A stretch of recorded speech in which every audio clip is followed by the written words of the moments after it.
So basically, I realized your questions were excellent. I want to thank you guys for being here and for getting the complete life tool bundles. I feel like you are the OGs of the startup of this, and it's always going to hold a special place in our hearts to be at the core of it and to be helping to formulate what's needed. And your questions are invaluable.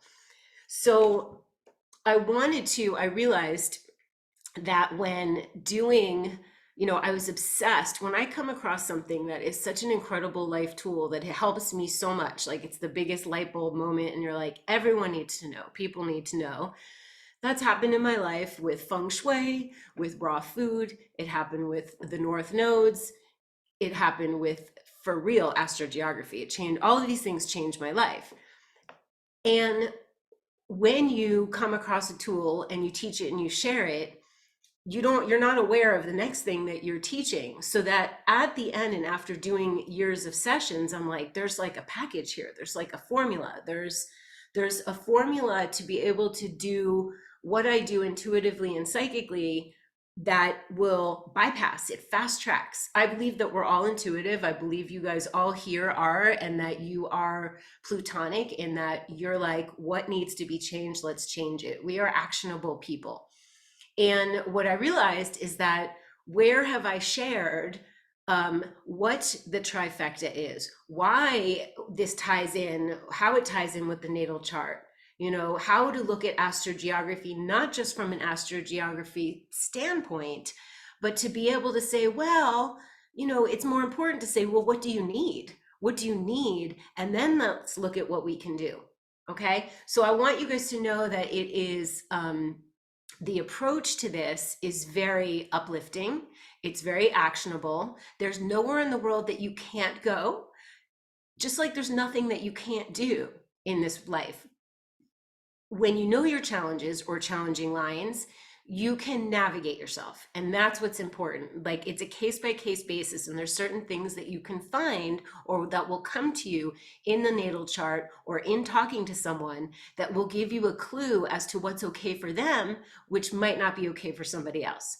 So really, it's strictly navigational. This is like, how do we navigate through life? What do we do next? What's our next step up? So if there were an icon, it would be an arrow up. If it were an image, it would be us reaching and stretching towards the North Node, towards the North Node house. We'd be swimming in the ideal astrogeography, which we can manipulate, we can manifest. So basically, this is not going to be a half a day thing. It's not going to be a long thing. I'm going to cover as much as I can, but this is like an intro to when we do the actual training, which is going to have modules which will cover everything.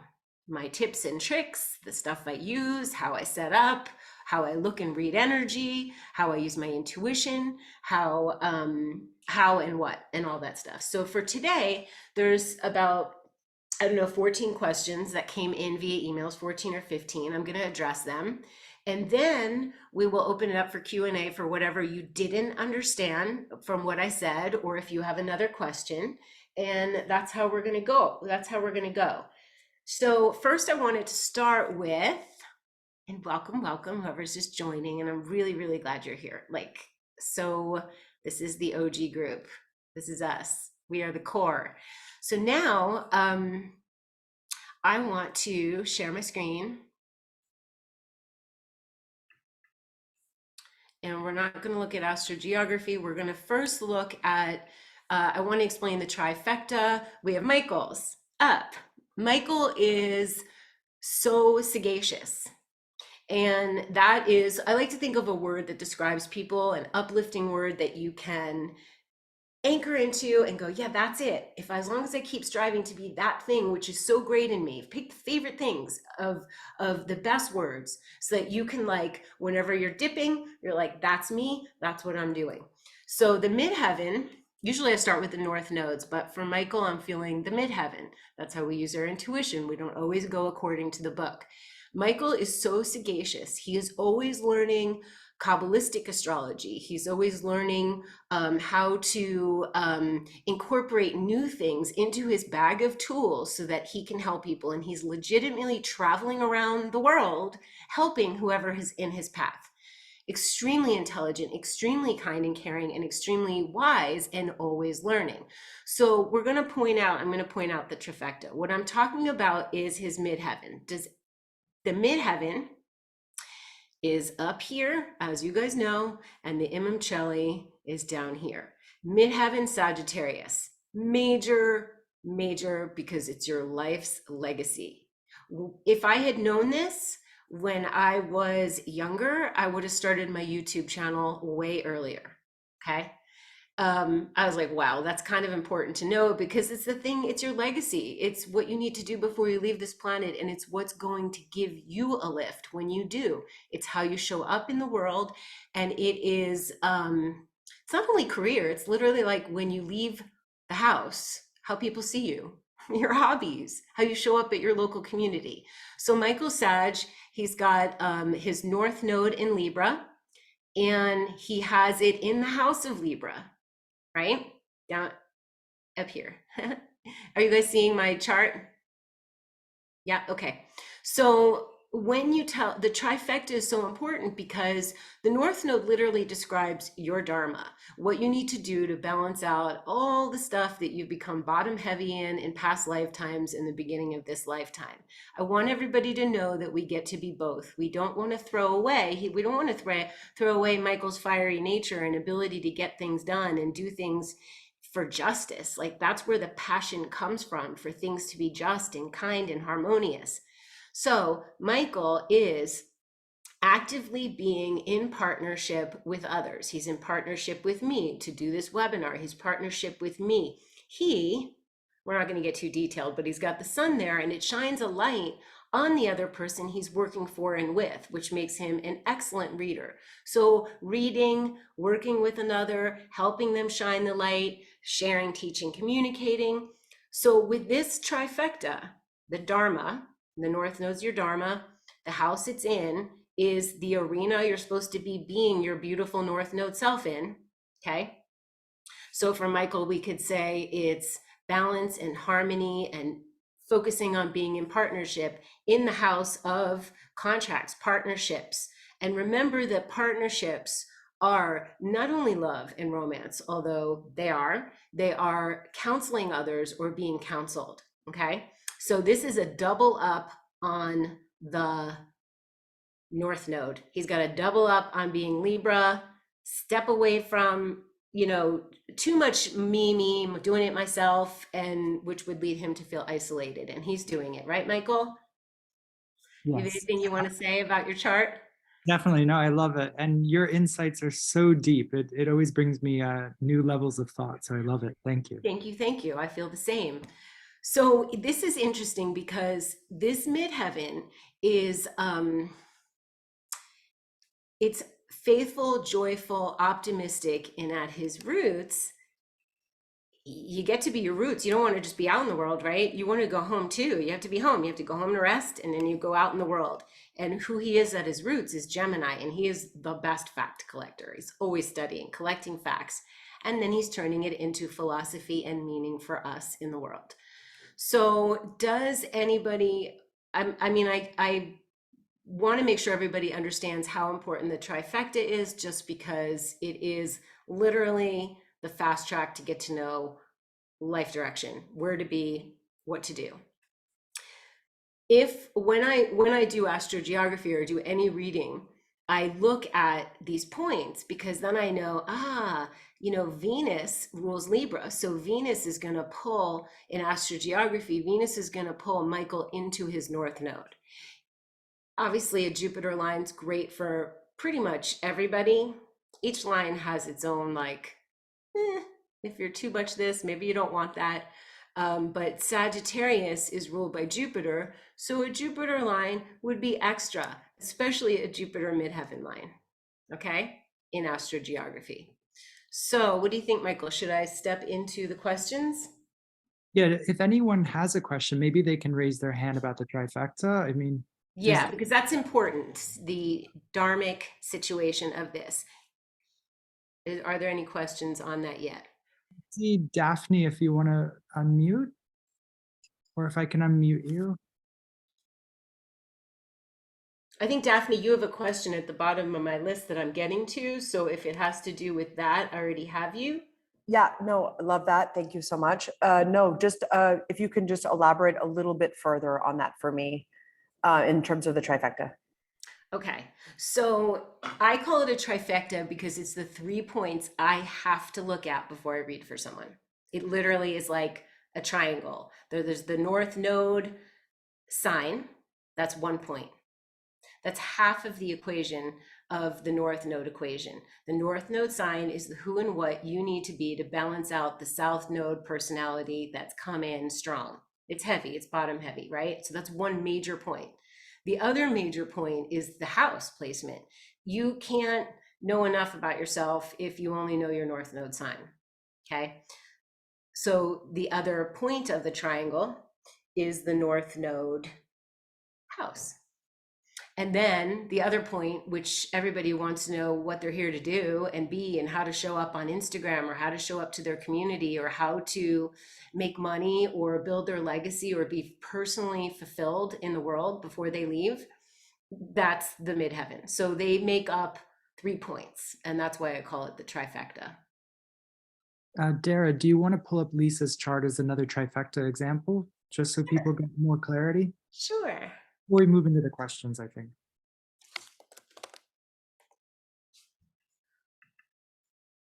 Okay.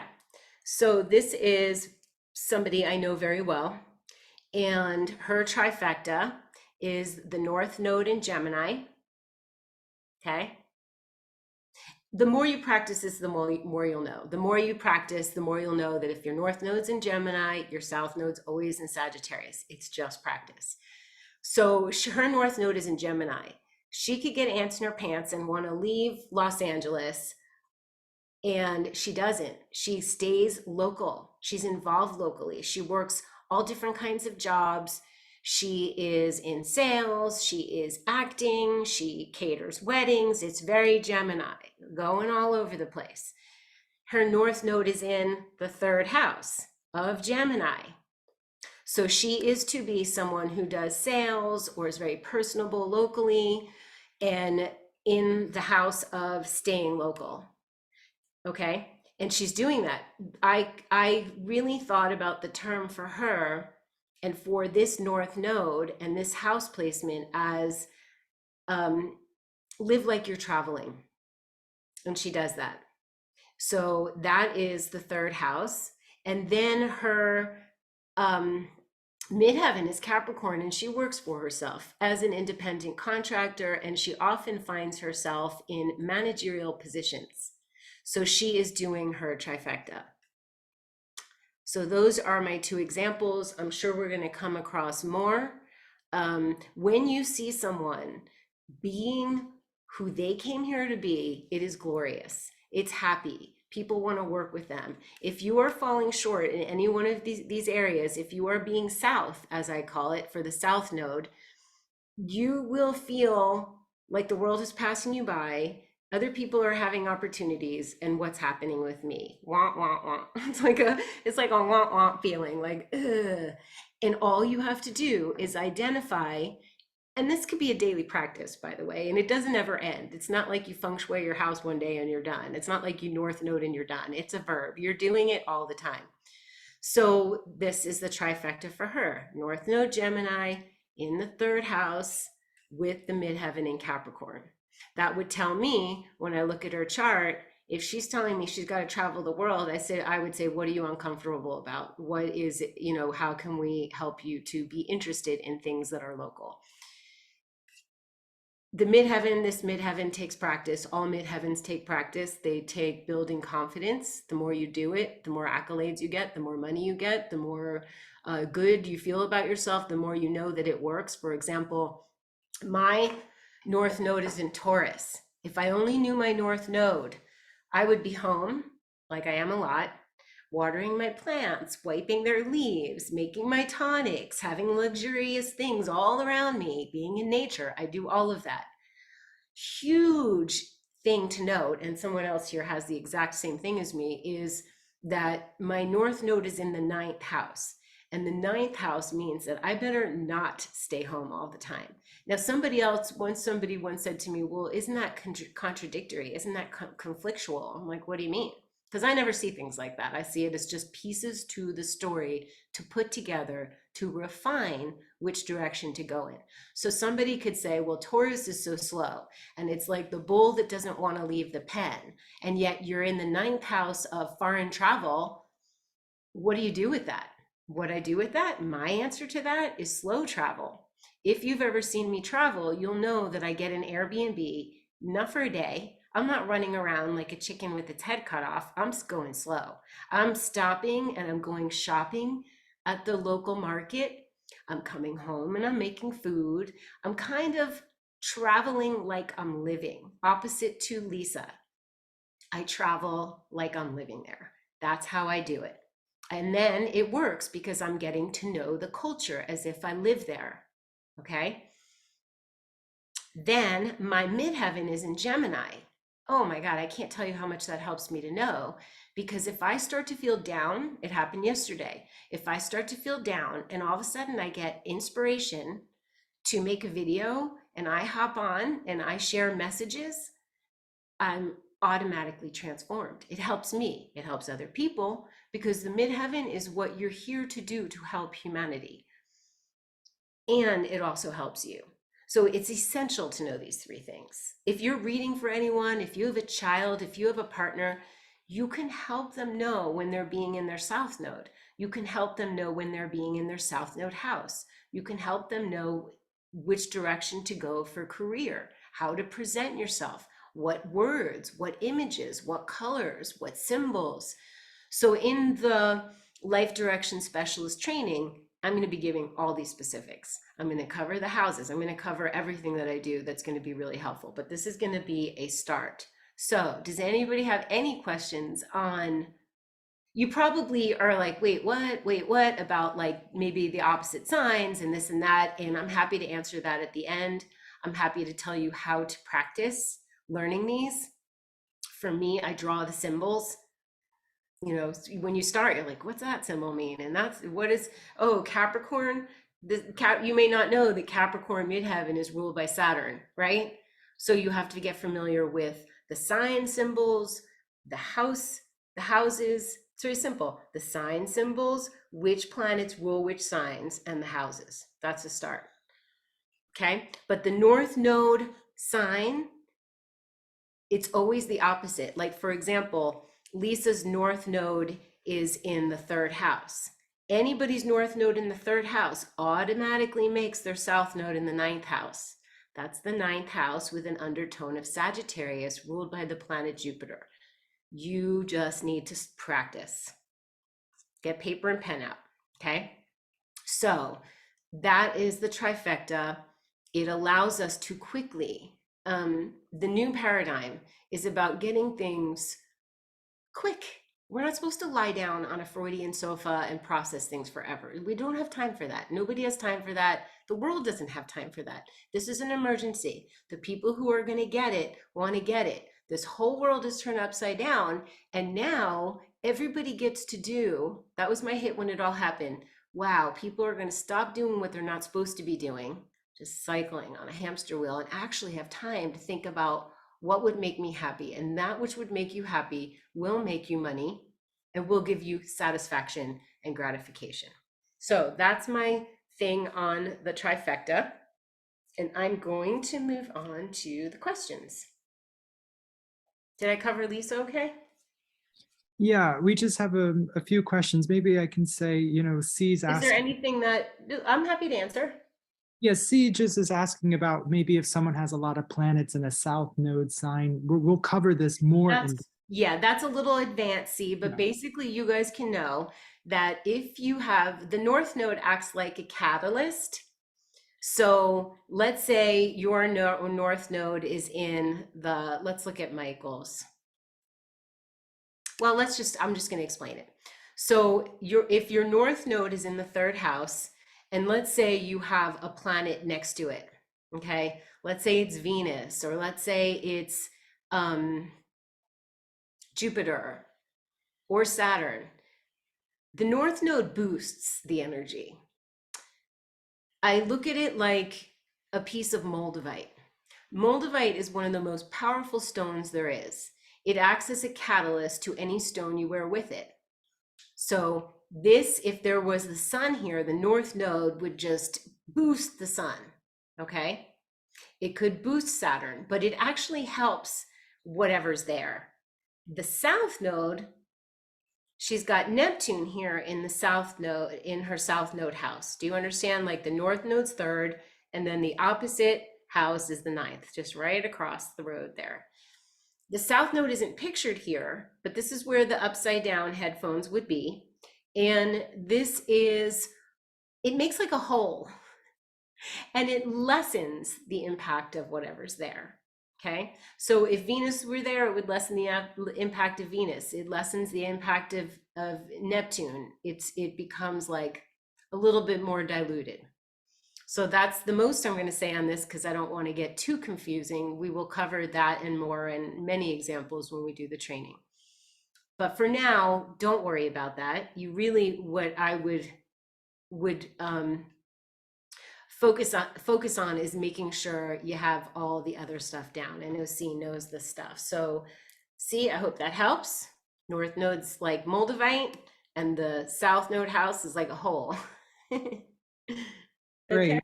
Great. Let's move on to Jessica's question in the document. Okay. So I'd love to hear real life examples and advice on how the trifecta comes together and your wisdom about living in harmony with all three, plus some practical application of the three into everyday life. When I read this question, I was like, great question. And this will give me the impetus to do exact examples of each where I can pull up charts, explain them a little bit like what I just did, but a little bit deeper.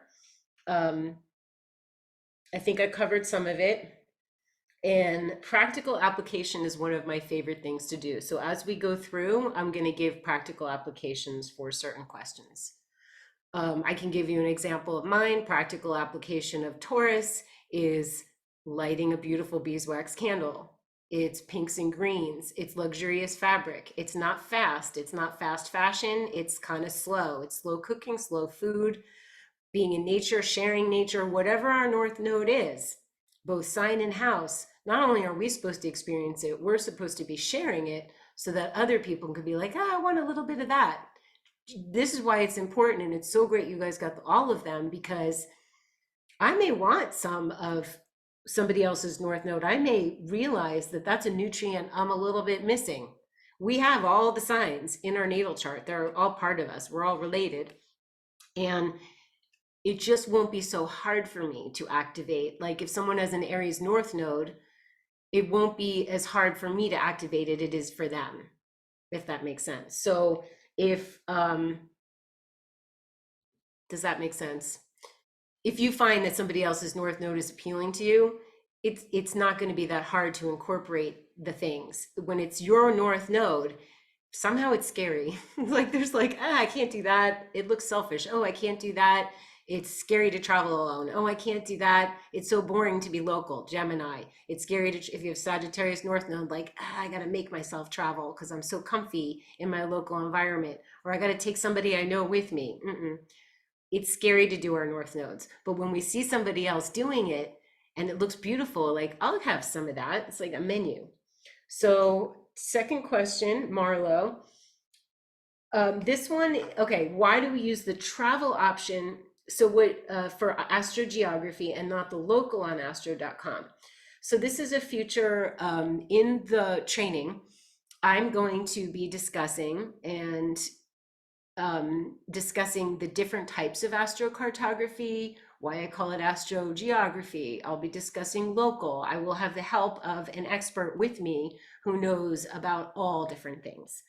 Patrick, who is now reading on my site, he's a reader. He's my ex-boyfriend and studied astrocartography with me. He is deep in study right now. He has been for the past 2 or 3 years, and there's all different aspects and different things you can use. But for now, we're only using this because it's enough. It's like, it's simple to the point, and it is the feng shui of the world. That's how I look at it. when we do our astrogeography. So we will do that in the future. C, will there be a certificate if we take the training? Yes. Why not? Like DARA approved, life direction specialist, carry on. Absolutely. That was a great question. Number 4, Ciara, what practical tips do you have for embodying these life tool learnings in real life when they're challenging? I want to look up your chart because the example is I have a Taurus North Node in the 9th house conjunct my midheaven. So I'm going to look up Ciara's and show you guys. This bar gets in my way. Okay. Hold on. It's so much fun to point out examples. She's in, yes? I actually don't think I have her birth details. One second, is she here? Let me see. Maybe she's not here, but so I can skip that. It's basically, she's incorporating in her question, which is really key, you guys. So I want you to think about asking the same kinds of questions. So I have a Taurus North Node in the 9th house. That's the same as me. Conjunct her midheaven. She didn't tell me her midheaven. So that's important. You have to know everybody's North Node sign, their house, and their midheaven. I was born near a Saturn Imam Shelley line. Okay. You also want to know where people are born. That makes, in astrocartography, astrogeography, that makes up the makeup of who you are. It is a story of your life that will go with you wherever you are. It's your makeup. So I'm going to save that one because I don't have her information and I would like to point it out. I can do somebody else's at the end. So would love, Lindsay Buller, I would love a statement, phrase, let me rephrase this. Would love a statement, phrase, or tips for Taurus North Node, Pisces Midheaven, and living directly on my Neptune descending line. So Taurus North Node, nature, beauty, slow, work hard, work for yourself, independent. And Pisces Midheaven is the most tricky, the most magical, the most important for people to know if they have it, because they will feel really misunderstood. They will feel like nobody gets them and they think they're wishy-washy or people just want them to hunker into something. Nothing could be further from the truth from a Pisces midheaven, because it's watery. It's being literally tapped into a different frequency. When you have strong Pisces placement, you've got psychic abilities, you've got dreamy, you're an artist, you're going to see and feel things that many other people can't. And so of course they won't understand. I want you guys to picture this. When you are a high flyer, as you guys are, we're high flyers, we're flying high, we're learning things we wish we were taught in school. we're learning, we're expanding, we're up here. When you're flying up here and somebody else is down here, what are they seeing? They're seeing what's ahead of them and what's below. They're not really flying with their neck up, so they just can't see. So Pisces midheaven has to understand that it's okay and that they can be this iconic version of an artist or a psychic or be something that people don't understand, and be that and be okay with it. And then living on a Neptune descending line, a Neptune line for anyone with a positive Pisces placement could contribute to their art. Living on a Neptune, I want to explain a little astrogeography. So when you're living on any line, this is good for you guys to know. This is really important. I feel like I've said it, but I probably haven't said it enough, and I could say it every day. Since I made the course, I've of course come up with new words to explain it more succinctly. So basically, what I tell people when I'm reading for them, on one of these longitudinal lines, it's strong. As you move away up to 700 miles, definitely up to 450, you're feeling it. You are swimming in the energy of that line. It's not doing it to you. Nobody's doing it to you. It's your energy. You remind me to show how to measure. You are on this line, Jupiterian. You're feeling the Jupiter vibes. This is the line that changed my life. This is the line that made me know astrogeography was like the first and foremost thing people need to understand, because I was different on a Neptune line than I was on this line, and I felt it.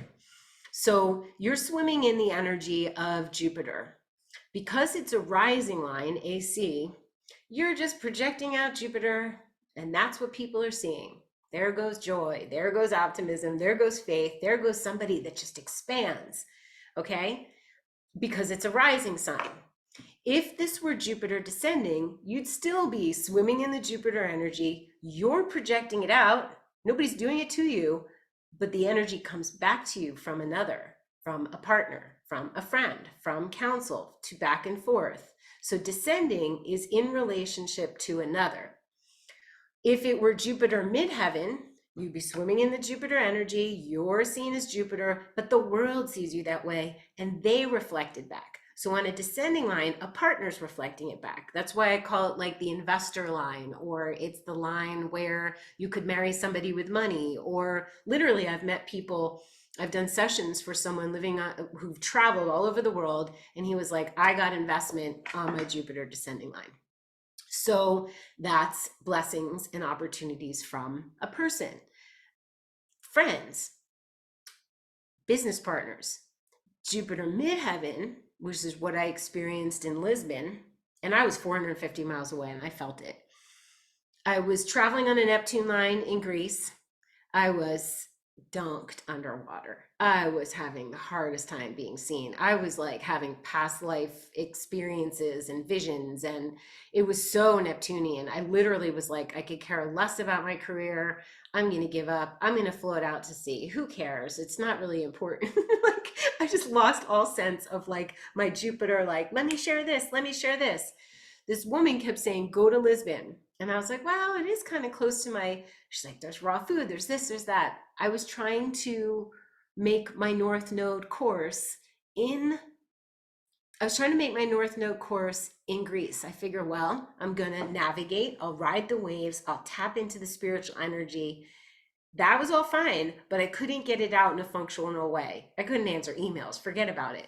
So when I got to the Jupiter midheaven line, I'm telling you, people were like, how can I help you? If you watch the if you watch the Cancer North Node video, it was made in a church where I couldn't film at home because a little old man was rebuilding each step by step with a saw and hammer in the place I was filming. And I was like, uh-oh. So I went to this little church and this lady let me in, and I was like, I just need to film somewhere. And she let me into this beautiful chapel with angels. That's Jupiter midheaven. People just want to help you. So we have rising, you're just projecting it out. It's how you're seen. Descending is how it comes back to you from another. And midheaven is how it comes back to you from the world. It's fantastic. Then the other line, which we don't see one here, but it's the IC line, the Imamcheli line, the roots line. So just like the midheaven in your natal chart, where it's presenting to the world, all the other pieces matter. They're all cool. Your partner knows you as your Imamcheli, but when you're showing up to the world, everybody's just seeing the midheaven. When you're on a midheaven line in astrogeography, that's how the world's seeing you, right? You don't want one that's opposite than what you need that's in your natal chart, okay? Can you deal with it? Yes, you can deal with anything, provided, Pluto midheaven is going to be intense. But so midheaven is going to be the reflection from the world, and the Imamcheli is how you're feeling at your roots. What's happening with your family? It shines a light. Let's take sun midheaven, for example.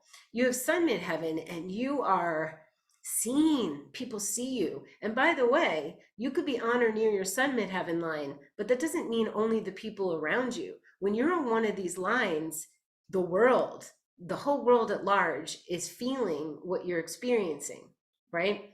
So when you're on a sun midheaven line, that's the fame and reputation line of the world for feng shui. Like that's where you're going to have agency. When you're on a sun Imamcheli line, picture the sun. The sun's like shining out. When it's imamcheli, that's as above and out. The imamcheli is everything at your roots and down. You're shining your sun head down at your roots, which is so great for relaxation, for remembering things from your roots, family, past lives. If you want to reflect and not be in pain, Sun imamcheli is great. If you want to reflect and write about it, Mercury imamcheli is great. If you want to be healing yourself and really see into Pandora's box of pain and be poked and be okay with it, Chiron imamcheli. If you really need to see, you're going to go to a Chiron imamcheli line, maybe not stay there forever. So these are called the angles. And somebody else asked a question, and I think they called them channels, but these are the angles. There's 4 for each line. So here you have Jupiter rising, but somewhere else you're going to have, everyone's going to have Jupiter midheaven, Jupiter descending, and Jupiter imamcheli somewhere else. Okay. That's great. I think we'll move to the next question. Okay. Just So, Regina, I have Pisces midheaven and Pisces north node. Well, that's just magic. In the 10th house. Da, da, da. That tells me so much. Like, I'm like, I could tell your story right now. Of course, there's more to look at. But when you hear Pisces midheaven, it's so magic. And it can change. It's changeable. But most importantly, it's kind of iconic. And if you have Pisces north node, then you're going to have, okay, I want you guys to picture this. So you're picturing Pisces north node. I always picture like reaching and stretching. Your north node's there. You're looking down, and the opposite of Pisces is Virgo. And you're like, I used to plan a lot. And when things don't go my way, I get upset and I need order, and I need order so badly, or I have severe anxiety. Of course, I'm exaggerating or not. So I got to be Pisces. And the more flow, the less order. And then when you think about the Pisces midheaven, that's the general dharma is to be Pisces. And when you feed that into your career, then you're going to be rewarded. So whenever we do our north node, we're rewarded, and whenever we do our midheaven, we're rewarded. So that kind of is like a doubling up on Pisces. So that tells us on the world stage, it's very likely that Regina is here to be one of the following. Now remember, for each sign, each house, there's a whole menu of things you get to choose from. You get to write down every word about what Pisces is and pick the ones that resonate with you, right? Somebody could be a musician, somebody could be a painter, someone could be a psychic, someone could be, just this icon in the movie industry. It's not about showing your particulars, and I always like to say your underwear drawer out in public. We want to keep our imamcheli at home, which brings up another Instagram thing I have to say, but I'll save that for the training.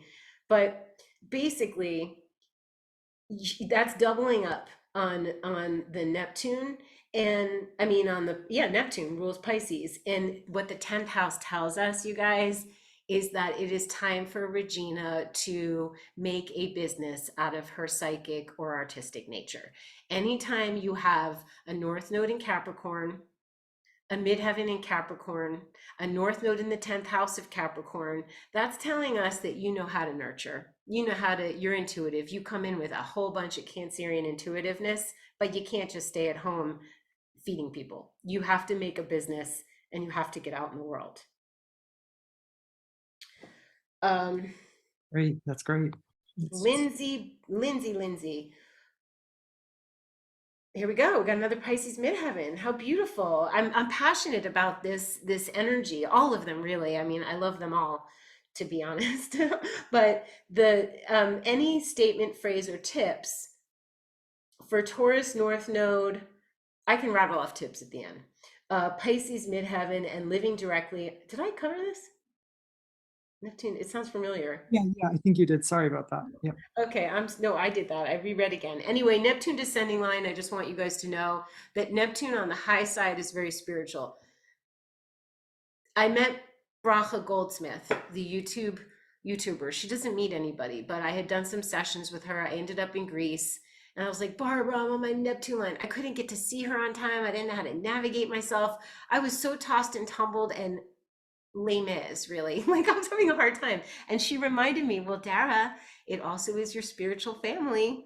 So you get spiritual lessons and spiritual family on a Neptune line, but on a Neptune descending line, you want to be careful about people. You can't always see them clearly. So they seem magic, and you might have some hint that there's something a little bit off or opportunistic or shady. I always say on a Neptune line, before you sign anything, don't sign anything without counsel of somebody on a sun line or somebody that you trust. Don't be getting married on a Neptune descending line. You can meet your love on a Neptune descending line, but bring them to the light. So, Ruth, what do you use your, and if I didn't, anyone whose question I answered, if I didn't answer it fully, please ask me at the end. Ruth, what do you use your midheaven line for? I love this question because I think people are so focused in our society on career. They're too focused on money. Let's focus on legacy. Legacy's fulfilling. Money comes when you're doing your jam. So the midheaven is, it's like you're on, there's a stage and you're standing on, everybody's looking at you. It's how they see you. It's what you need to be aligned with when you are presenting. Now, people will say, but I thought you said the North Node. You want to dress like your North Node. You want to dress like your North Node in your midheaven. Do you want to present? Yes, yes, yes. We're going to talk about this in the training, that it's all important. The North Node is your Dharma across the board, with your kids, with your lover, with your whatever. But when you're sharing to the community, you're your midheaven. So it is for reputation. It's for your public persona.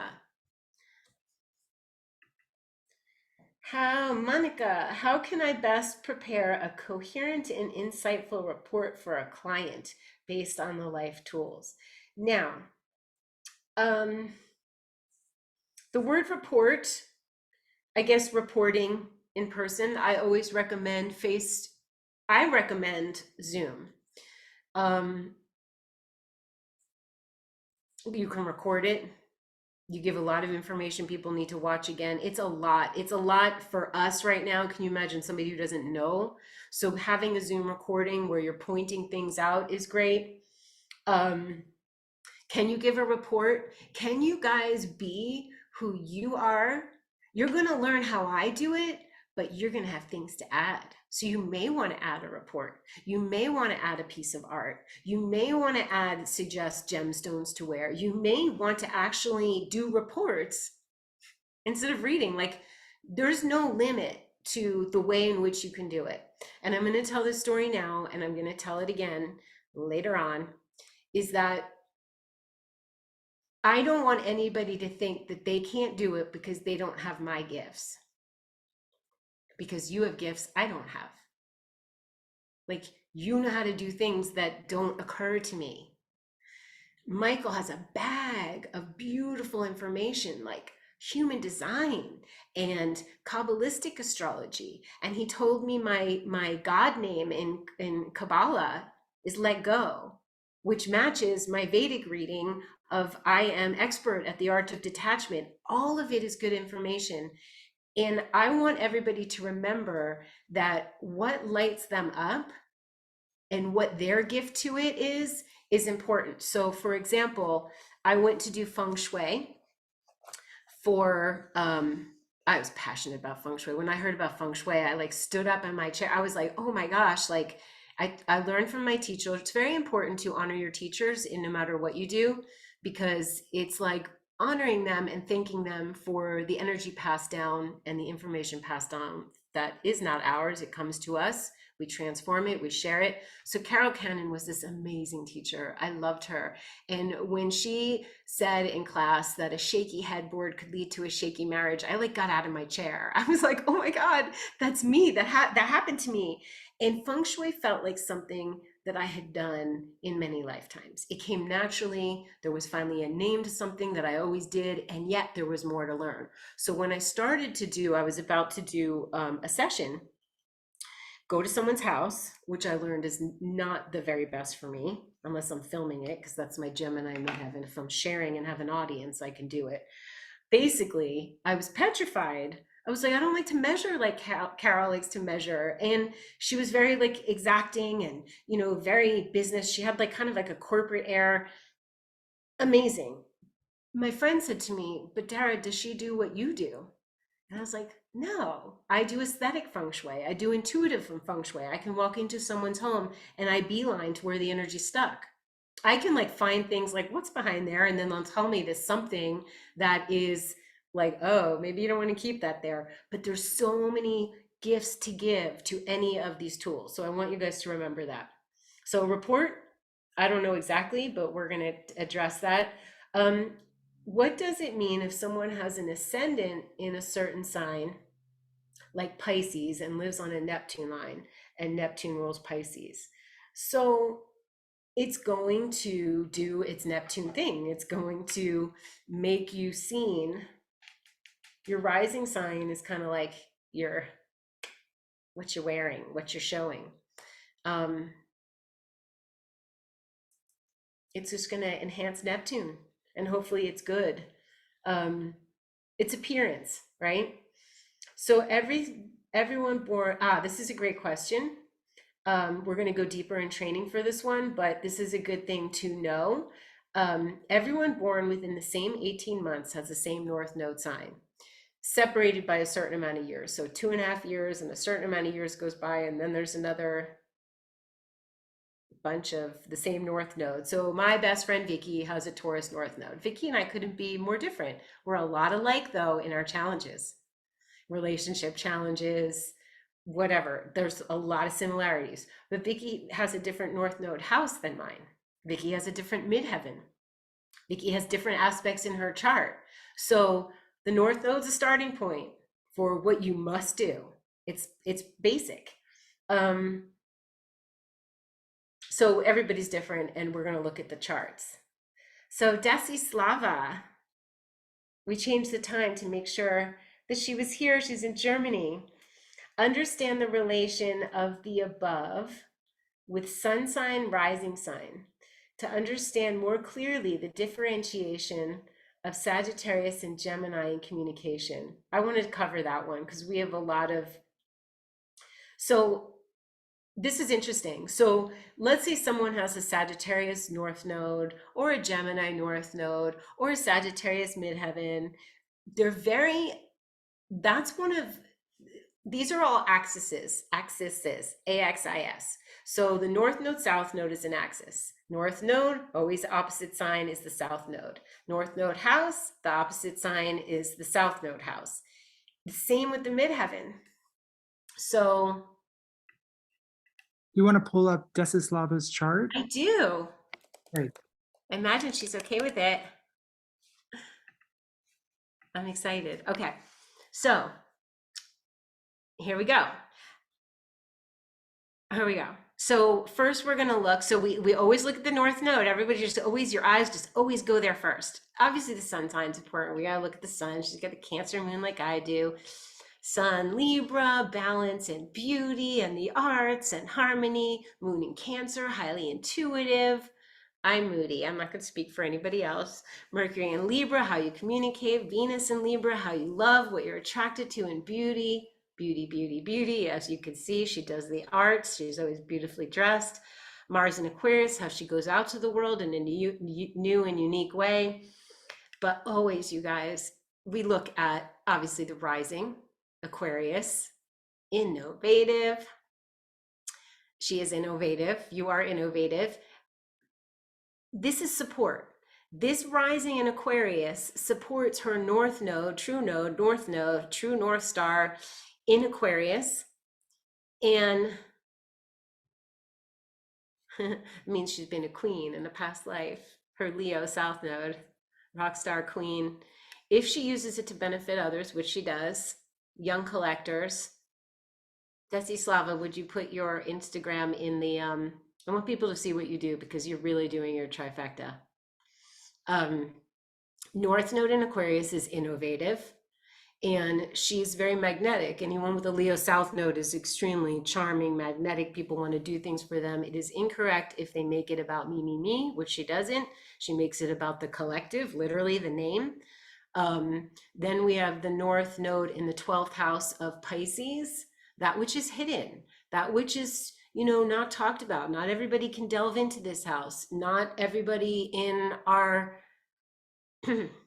society or world or government wants us. This is the things that have been hidden from us, behind bars, behind walls, the magic of the world behind a veil, the mystery and illusion behind the veil, the people who are mentally unwell behind walls in an institution, prisoners behind bars. It's that which is just not the norm. It's not earthy, it's not Taurus, it's the magic and mystery, okay? It's the arts. Now she's doing that. What I want to explain, and I went off on a tangent as normal because I just love this stuff, is that everything's an axis. So sometimes when you look at, if you have a Capricorn North Node or someone has a Capricorn North Node and they're coming from Cancer and they want to stay home under the covers and massage somebody's feet, and you're like, no, you got to get out into the world. They're the biggest ones that are going to be complain about it. Like, I've never gotten any complaints except from Capricorn North nodes. They're like, I don't want to be that. I'm like, well, you are that, and let's figure out ways you can be that is comfortable. Some of them are very opposite. Capricorn is so opposite from Cancer. I am familiar with polarity because I'm a Capricorn with a Cancer moon. But I don't see it as bad. It's like, which day of the month am I going to be Cancerian, and which day of the month am I Capricorn, and when's Capricorn going to take over from all that mooniness? And she's going to go, stop. We got to get this done. So it's all good. Even the conflicts are what seems polarities. But basically, the Sagittarius Gemini one is so similar because it's all about collecting information and disseminating. It's just what kind of information and where, who, what, and where. So Sagittarius is, let's do Gemini. Gemini and the third house, you'll start to learn that the third house is the undertone of Gemini. I don't often say this, but it has to do with siblings. It has to do with local. I see it as like a high school mindset or your local mindset where everybody has to kind of believe the same thing to all like be getting along. And, so you got your mindset, you got what you've taught. Gemini is local. Gemini is being interested in the details of life in a way that will help you communicate on a more simpler, it's quicker messaging. And I'm going to explain this when it comes to midheaven or just in general. So a Gemini person, let's say there's a Gemini midheaven like me. This is different than Michael's Sagittarius midheaven. My Gemini wants to go, oh my God, you guys, I got to show you. It's brilliant. This is Palo Santo that's ground up, so you don't have to try and burn the whole stick. This is really cool. Or I'm using Big Dipper wax candles. I buy them wholesale.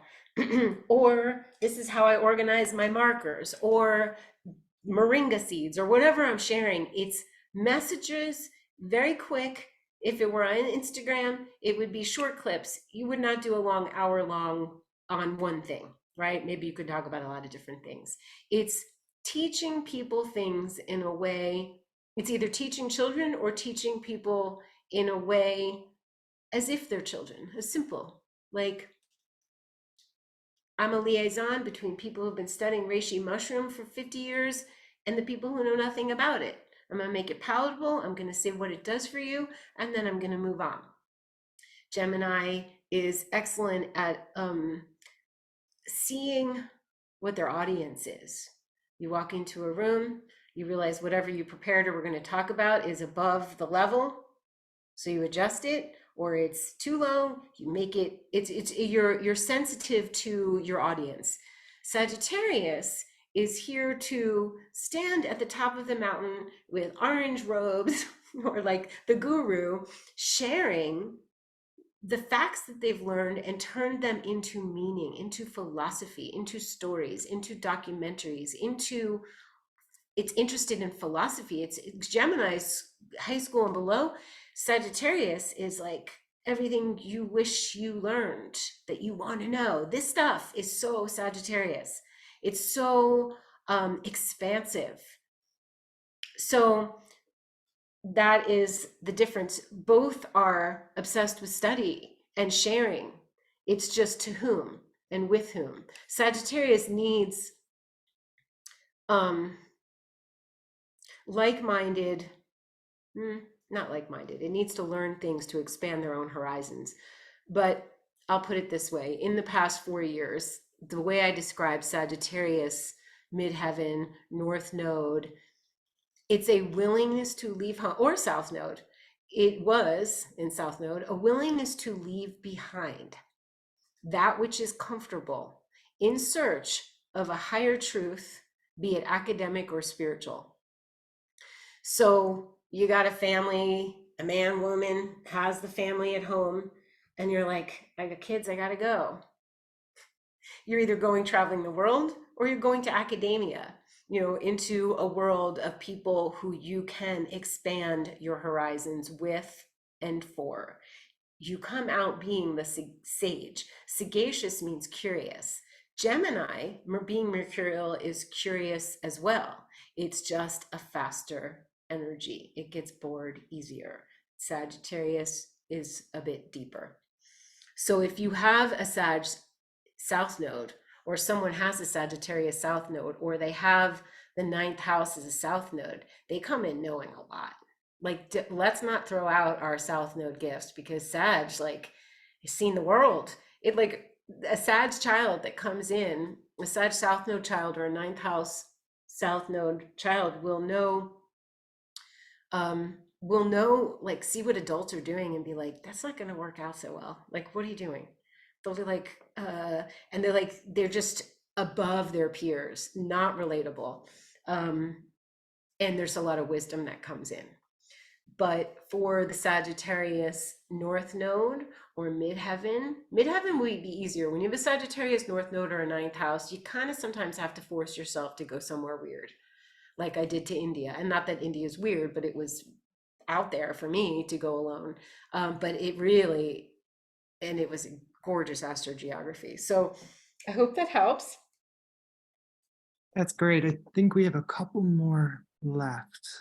I do. I see that. I just want to finish. To be your north node in the arena of the house placement.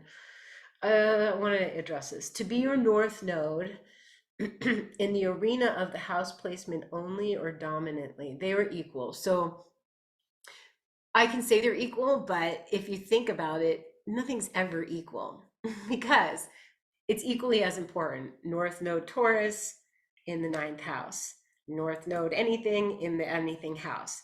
What happens is that you will, and I know you guys will be like, I do that. I'm really good at that. I'm doing that part of my north node.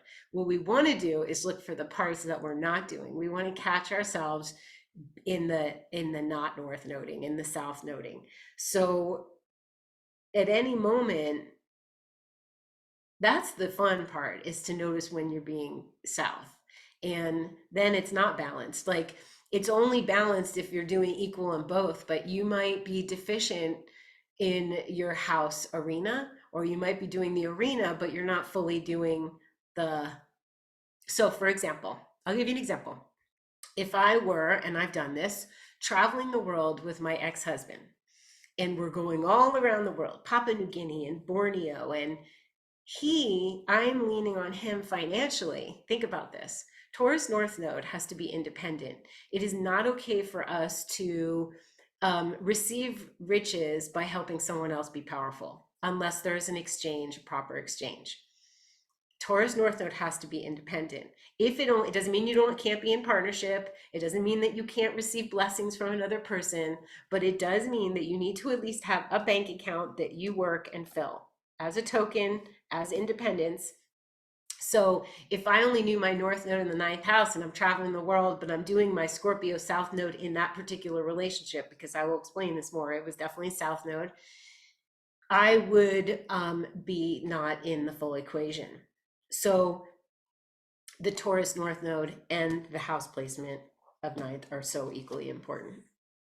And how do you do it? How do you become independent? You do your midheaven.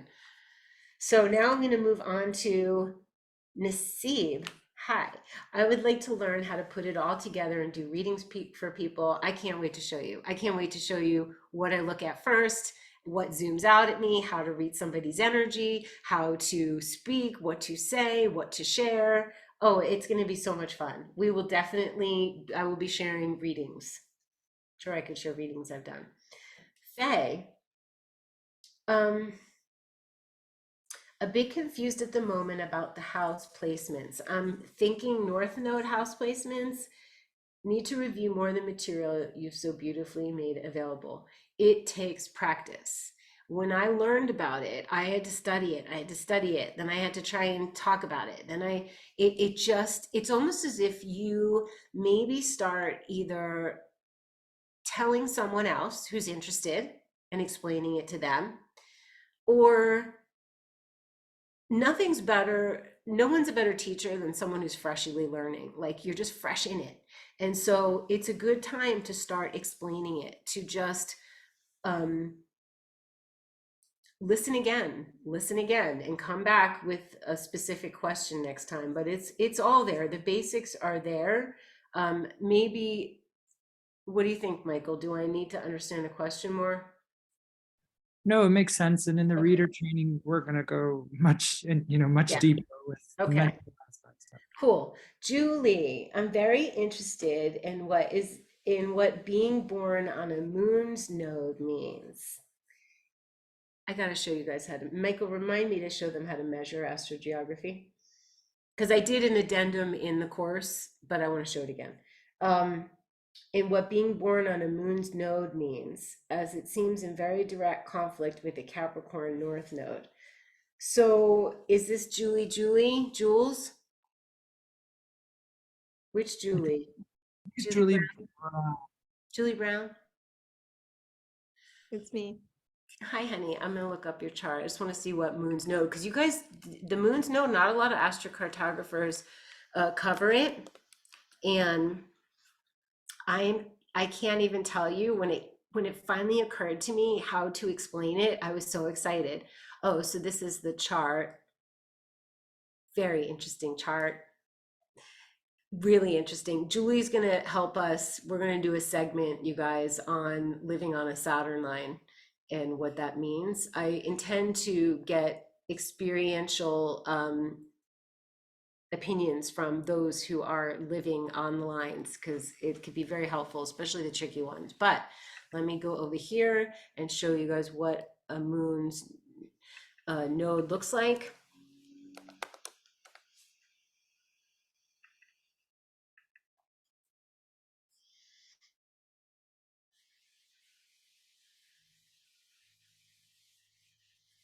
I see. Okay. Okay. I was like, what? It's not. All right. So as you can see, Julie was born wherever the red dot is, that's where the person's born.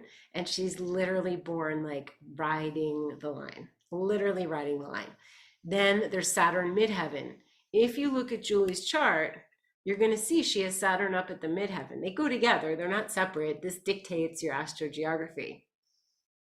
So Julie is Cancer midheaven, but she's also got like strong intuition when it comes up to her, and there's a strong need for caring for humans and using your intuition and being connected to your career. You have to be connected emotionally or it's going to suck, but there is a very strong need for reputation and doing things the right way, which is why living on a Saturn midheaven line is not awful for Julie, hard.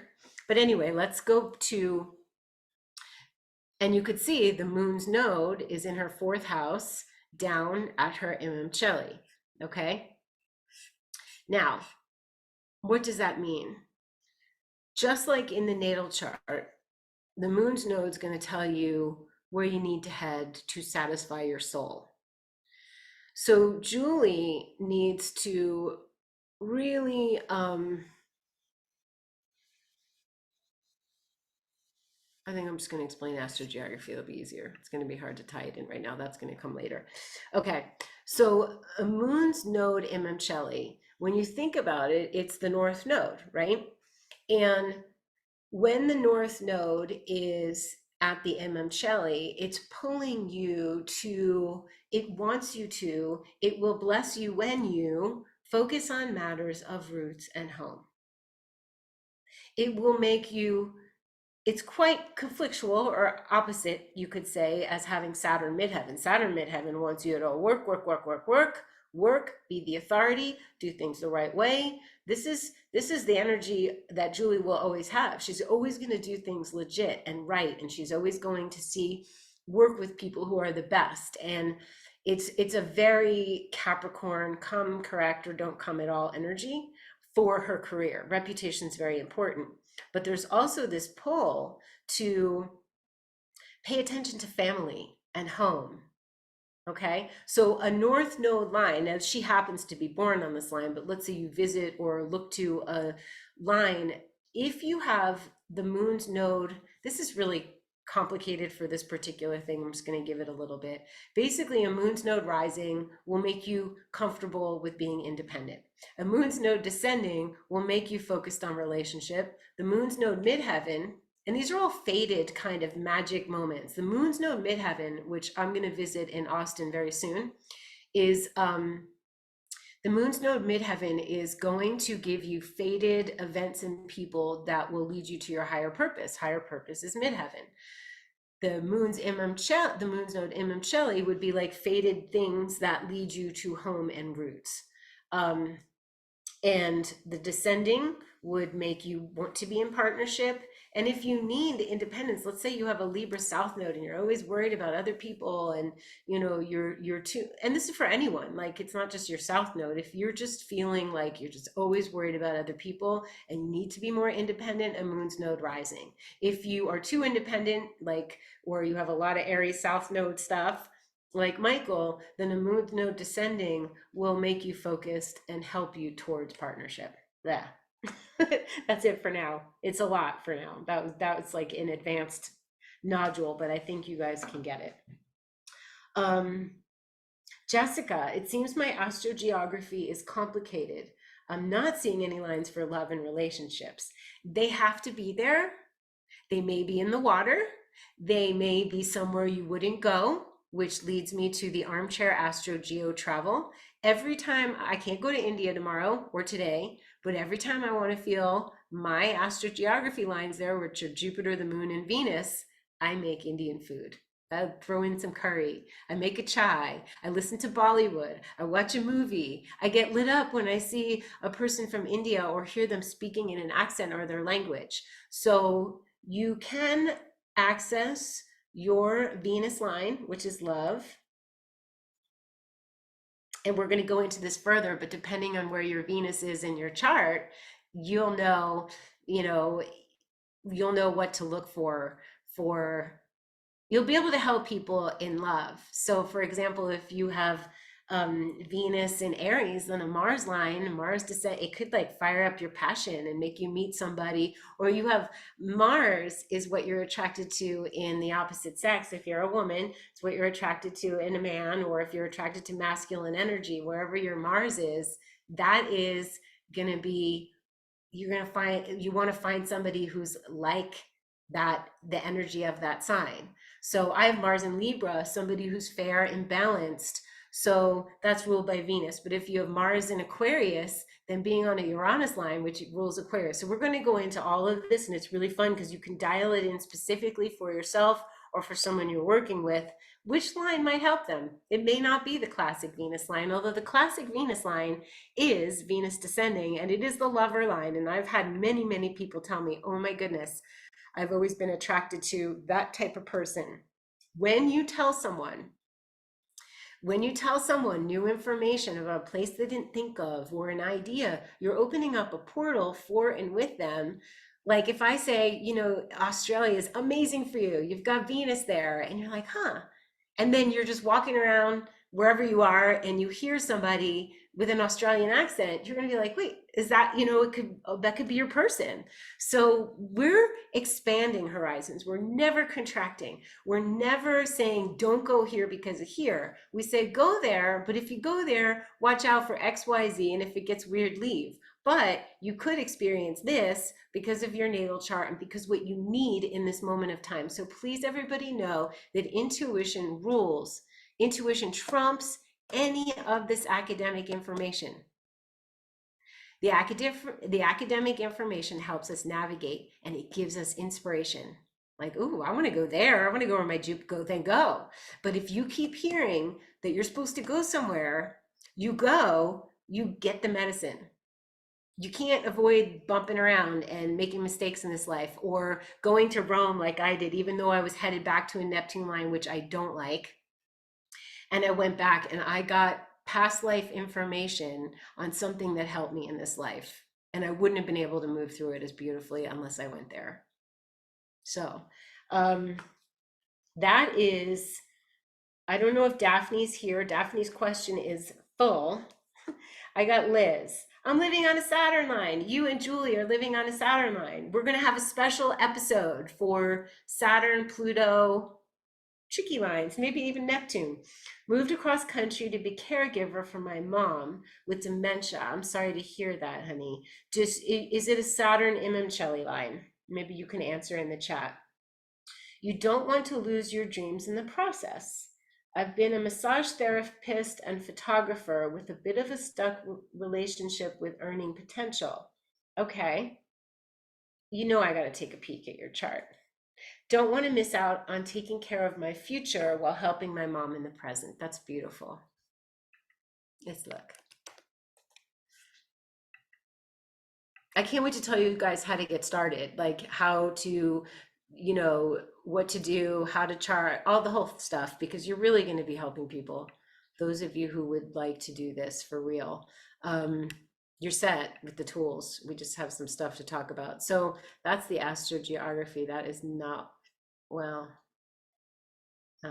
okay, I see the Saturn line. I'm going to look.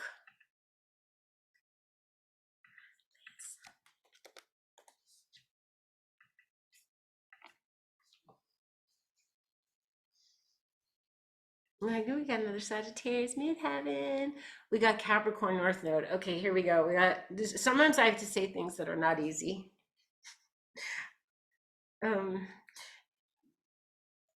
This is how you do it. When you see something and you're like, oh, okay.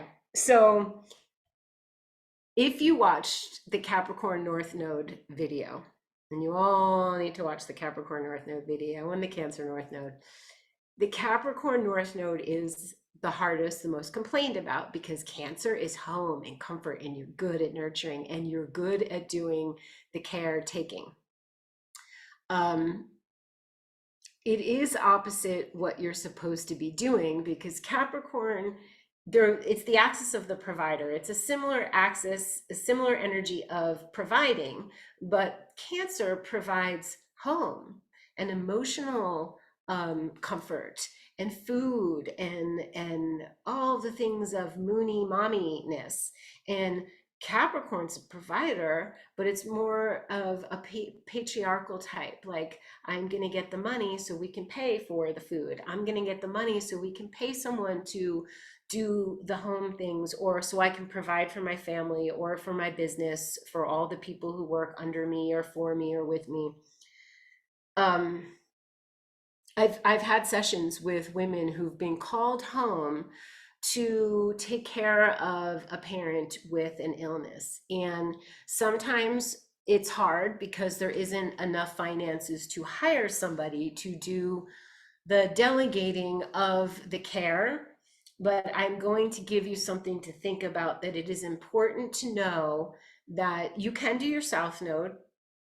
You could do your South Node in delegated times. You can say, okay, I'm gonna do sessions. I'm gonna be an oracle seer, which I have been in many lifetimes, but I'm gonna do it at this time for this exchange.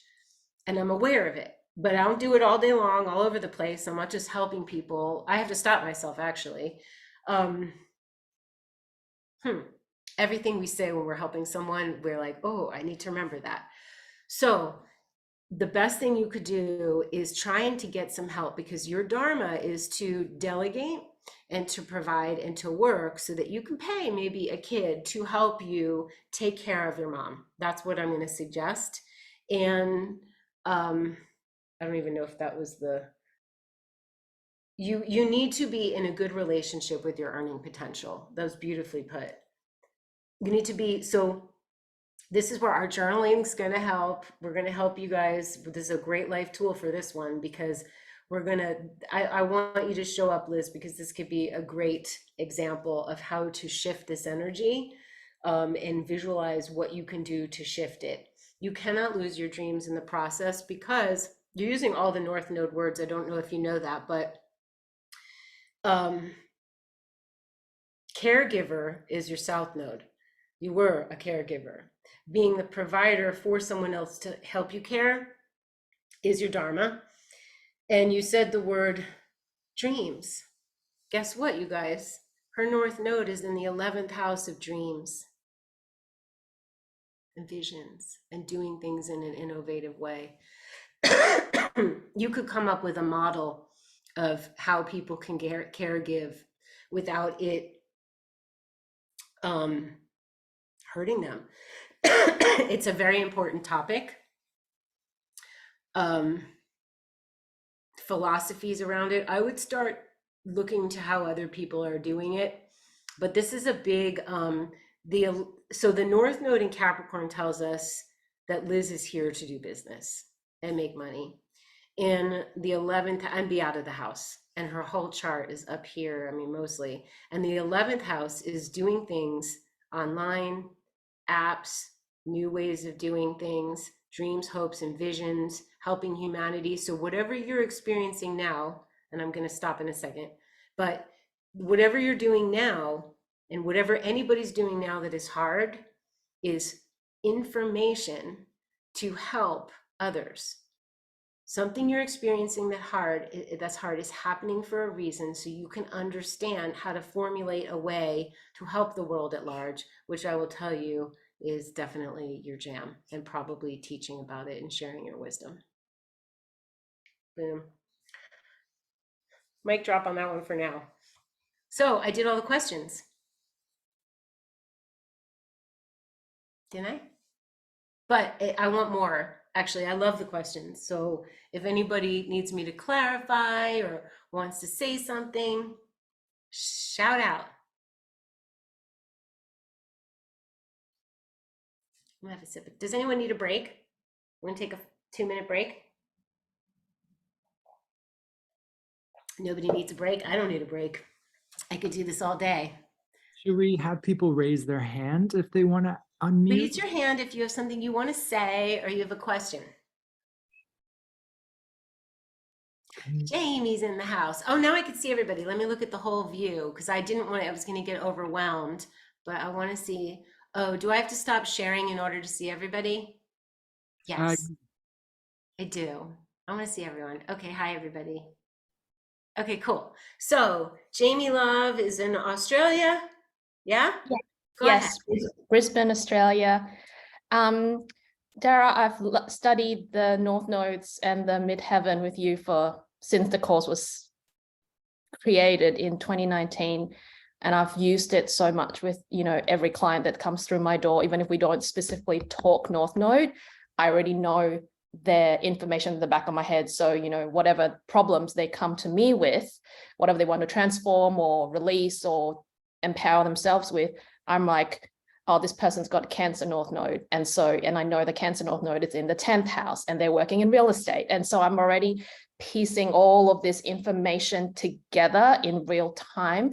And I was wondering if, how do I know whether I'm ready to read to be one of your readers? Or so what we're going to do is we're going to make sure you're ready. So we're going to do a reader training, and I'm going to cover everything. Okay.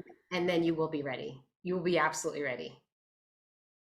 Okay, so I have to still go through the whole training. I think you're ready. I think you can do it on your own, but for me to approve, I have to make sure that I tell you everything that I want to tell you. But I know that you are quite gifted. I know that, of course. So, but there will be, steps that we go through so that you can know. Yeah, you're definitely, I mean, you were one of the first people that I was like, wow, she's getting it. You got it. I mean, if you want to, Michael, how do I want to make Jamie like full view so she can tell a little bit about what happened with her. How do I do that? I have gallery. If I press speaker, will she be the, ah, there she is. Okay. Tell Hi. us what happened with your trip with your family. Oh, I went to Japan with my family. The first time we were, all four of us together in like 14 or 18 years, 24 hours together for 18 days. So it was really, really intense. And I bought the course like the full North Node course, when I was in Japan. And I learned that I learned all my whole family's North Nodes and South Nodes, and everything just clicked for me. I've got goosebumps as I say this. Everything just clicked, and I'm like, oh my goodness, I've chosen my family so perfectly. Had I chosen the family that I wanted, to be like nurturing and all the things, loving. I'm not saying my family's not loving or not nurturing, but I've chosen the perfect family. Like my mom's got an Aries South Node, I'm an Aries North Node, and she's a Libra Sun. And now that I've studied astrology so much more in depth, there's so much Scorpio in my whole family's chart. Every single person has like 3 planets in Scorpio, and I've got like 7 lots of Pluto energy within my chart. And so understanding all of that has helped me realize how well my soul or my spirit has chosen this family. And in and of itself, I was able to appreciate my family rather than blame them and get angry with them. And it just really diffused so much tension. That's beautiful. That's really beautiful. I'll want you to share when we do the reader training. Remember this. I'll want you to share what it means when someone close to you has the opposite North Node. I don't think we'll do it now, but there's a lot of gifts and major challenges and gifts in when your mom has the opposite, so that's going to be really interesting to hear from you. But I remember that you're speaking to my soul, because we're here to understand people instead of blaming them. We're here to understand them and be like, oh, that's why you are doing that thing you're doing, and that's why you maybe are unhappy. And here, I wonder if you maybe can understand me, if they can hear the information that where you finally understand yourself. They're not so scared that you're going in an opposite crazy direction. So for example, if you're in your South Node for the first 30 years of your life, and that's how your family knows you, and all of a sudden you come out of your Saturn return and you're like, I'm opposite, bye. And they're like, holy, are you joining a cult? Like, what's happening? We're scared. We don't want you to be that different. It happens in every family. If the person isn't squashed into staying into their South Node, it takes like courage to be that North Node brave self. And this gives us the language to explain. This gives us the language to understand. And you were one of the first people I was like, we met on Instagram and I was watching your stories and I was like, she gets it and she's applying it and it's working. So yay, thank you for that.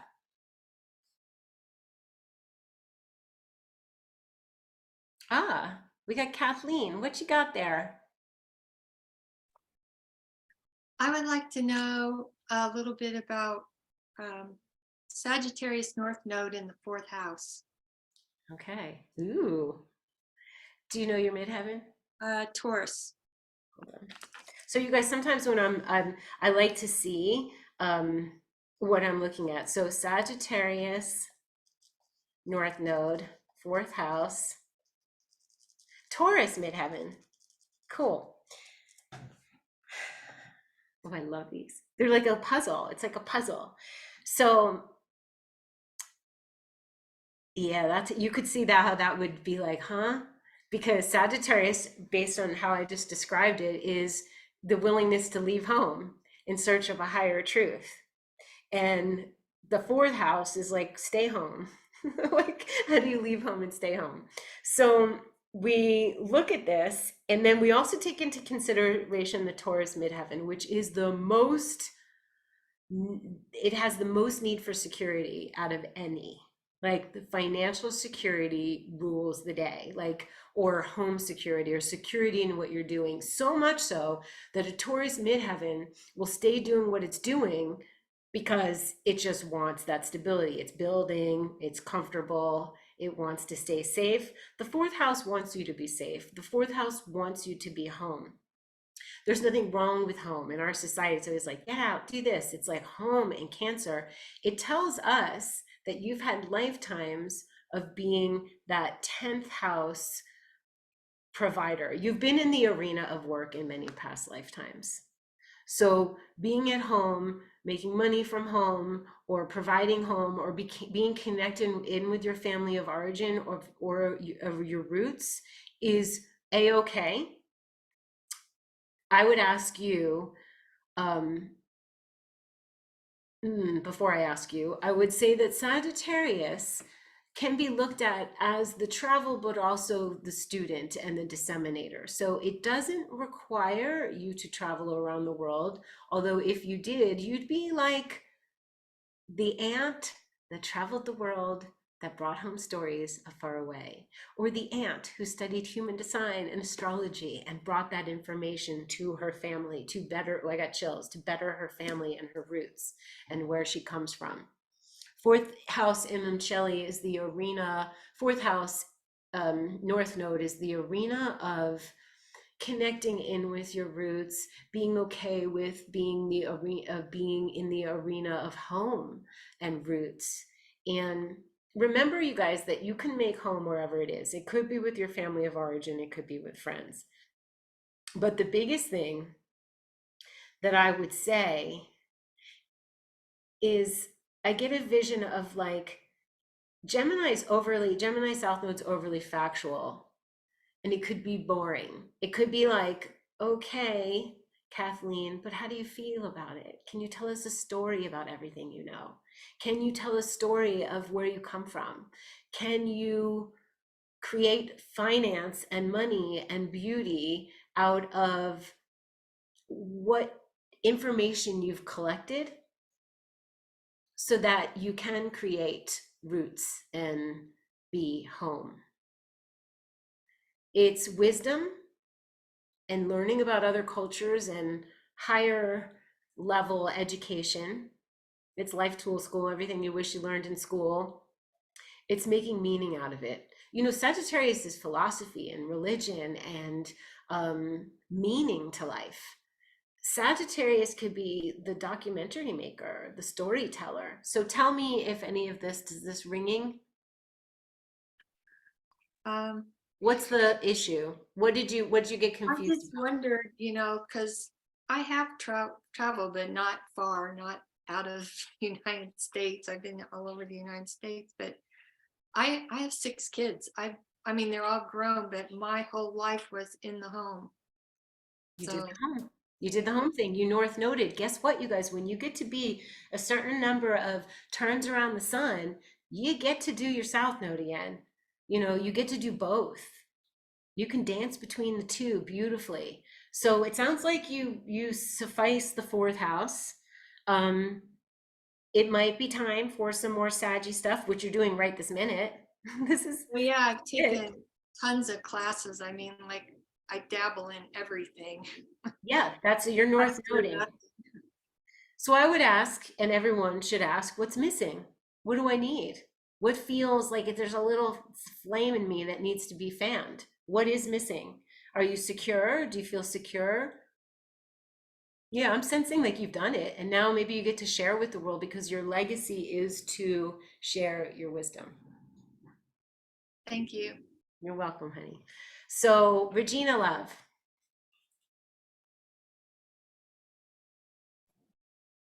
Hi, Dara. Hi. Dara always, I just want to share, she gave me permission to eat raw food when raw food was not a thing. And I love her. I've been following her, just with her for very many years. And I leave and then I come back, and this has helped me so much. And today was perfect timing. Because if I didn't know that my North Node was in Pisces, and if I didn't know any of that, because like I'm a Leo, and like everybody says all this stuff about Leo, but really it's about this for me, because I'm more connected to a Pisces North Node. And then my midheaven. And today it was like, you know what? I get to wake up and yes, I can wear flowy clothes and I can put this bracelet on and I don't care what anyone thinks of me. And I walked out of the house and I was like, I am in Pisces. And I can't tell you the difference of my day when I do that. So it's like, so I use it a lot for me, and I do share with people because it helps me to understand the people. And just recently, like yesterday, Yeah, you're supposed to be doing this for a living. yes, and it's coming. Yeah, What I you're want the to share, you're it's coming. good, I'm good. a seer. I'm a seer. Like I finally, for the first time yesterday, was like, I see people's souls. I get people messages and it happens. I've been doing it. And so I just got a new website and I still don't even know how it's unfolding, Dara, but it's unfolding and I'm going to let it. But because I know that everything is so Pisces and I'm unclear, it comes. Like, You have to right? let it come. Yeah. Like you literally can say, show me a sign. You Yeah. literally, I'm getting chills. You literally, the other day, I was in my driveway trying to put together my scaffold or take it apart. And I was like, I need help. I don't know if I said it out loud or to myself. A man walked up my driveway and said, do you need any help? And I was like, that's the magic. That's the magic we all can get, but you're here to deliver the magic, to look like it, to feel like it, to psychic it out. Like you gotta, you're in it. And the Leo likes hot pink too. Leo's fun, so good. And you must learn how to, even if it's minimally, charge for what you do, have an exchange, because it's important. You volunteered a lot in the past, and you now need to create a vessel, a space, a container in which to, and we all need to learn this, me included, is that we want to help everybody and we can help everybody, but we want to container it. Yeah. Yeah. Thank you. I'm You're working on it. so welcome. Happy to see you. You too. And really quick, this class that you're doing, is it going to be like this, or is it you're going to create it and then we buy online? Oh, no, we're going to do it together. Okay, We're that's going to because do I it want to do that. together. I'm done with doing them the other way. I did it because I couldn't leave. I did the North Node that way. I did the North Node house that way. I had to do the Midheaven the same way because it's a trifecta, but everything from here on in is going to be experiential because I want to answer questions. Perfect. Okay. Yeah. Thank you. Love you, Get Dara. together. I'm doing a lot of webinars coming up. We're going to have a lot of life tools. So I thank you, honey. I see somebody, Ashley, Oh, who I use as an amazing example all the time. I don't know if you know this, Ashley. So I would like to hear your question. Hi. Hi, love. Yeah, so my question is kind of like for the midheaven, if it's how people see you on the world stage, it's also your legacy, but how much do I really have to think about it? Because I notice since I've got that Pisces one, that Virgo always wants to be thinking, plotting, planning. The Virgo And at so, your roots. yeah, Give me your trifecta again. I Leo North Node in the second house, Pisces midheaven in the ninth. Okay. Yeah. Okay. So the question is, do I need to actively do my midheaven? Yes, you do. Okay. You need to appear as your midheaven. You need to show up as your midheaven. You are contributing to society by being, and Ashley's a perfect example. Pisces can be a psychic like Regina, but can be an amazing ceramicist, whether it's art, pottery, or whatever, it doesn't matter. It's like she is creating. I hope you're creating. Are you creating still? You are? Yeah. Yep. My website's almost done. Please share it. Please share it Yeah. when you do. I would like us all to be able to share. Maybe we'll have like a newsletter group so you guys can all share with each other, but that will happen in the training. I think, and what I can see about the midheaven is that, oh my gosh, thank God I know what I'm supposed to do. Thank God I know I need to share messages with you guys. Thank God I know that I'm not only supposed to have one business, and thank God I know that I could change, decide to do something new tomorrow. That's Gemini. Pisces is changeable too.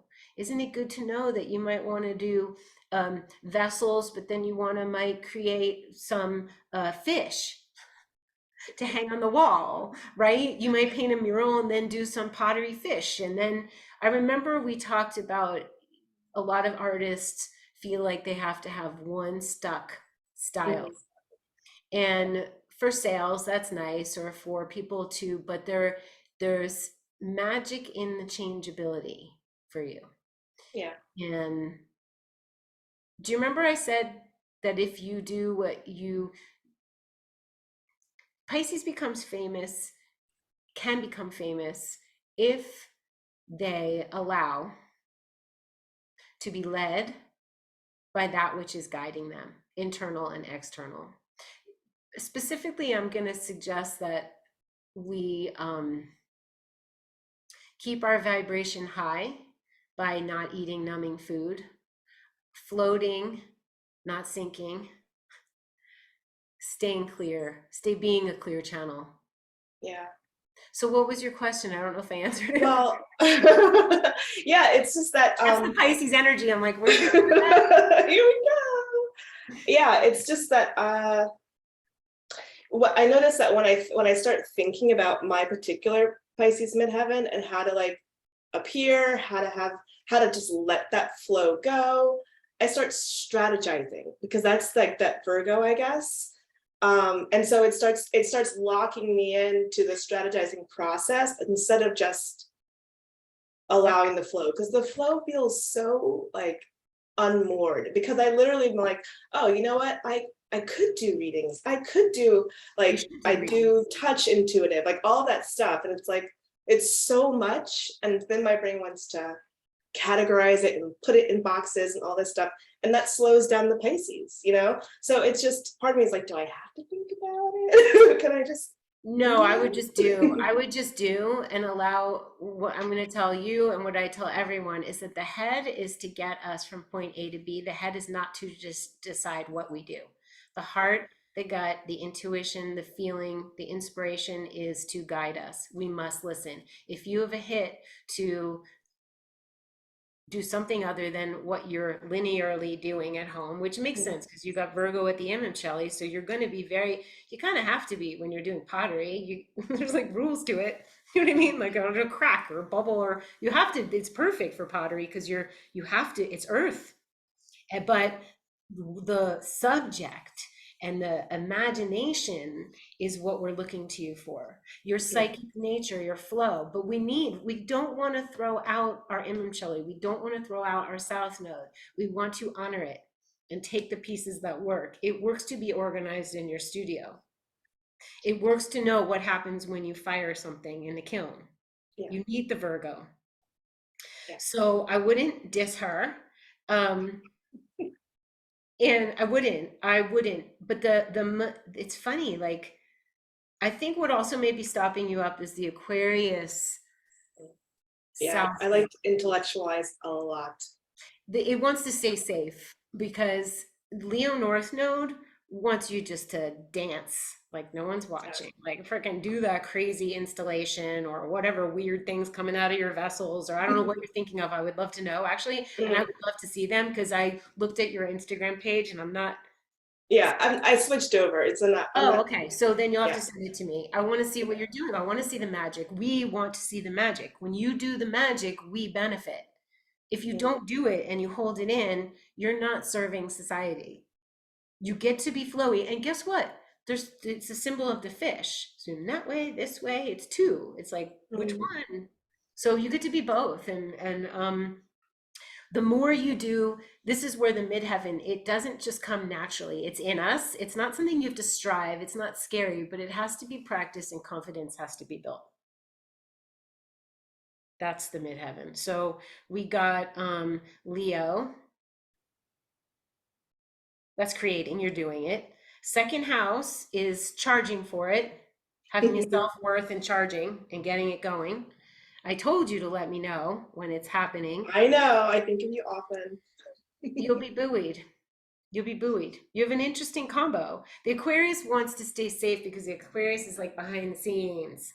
Yeah. She doesn't want to take the fall, but you're not going to fall. You'll be buoyed. Okay. I use Ashley as an example, you guys, because we were doing a session and somehow, I don't know if you asked me about the feng shui, but I saw your living room and I'm like, can I just tell you about your living room? And she's like, sure. And I'm like, show me your bedroom. She had a desk in the bedroom, which doesn't allow great sleep because you're always looking, thinking, I should be working, I should be working. And there was a sofa and a coffee table and some kind of TV or something. And I'm like, and she wants to do her pottery. And I was like, my mom said, make your house work for you. So what do you want to be? Do you want to be the pottery or the lady who sits at night and watches movies?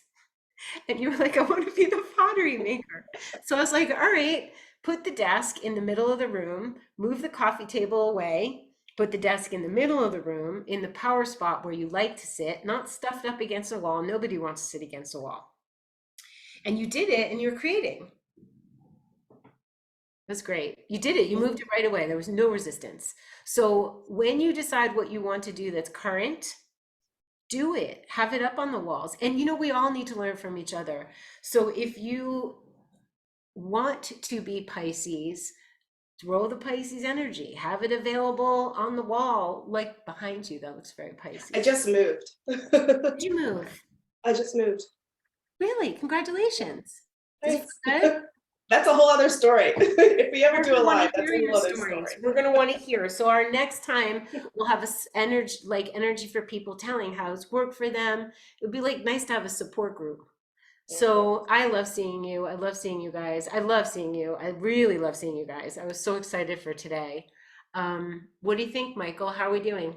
We have one more, Nasib. She couldn't raise her hand. So do you want to unmute? Me Hi. and you? Oh, okay.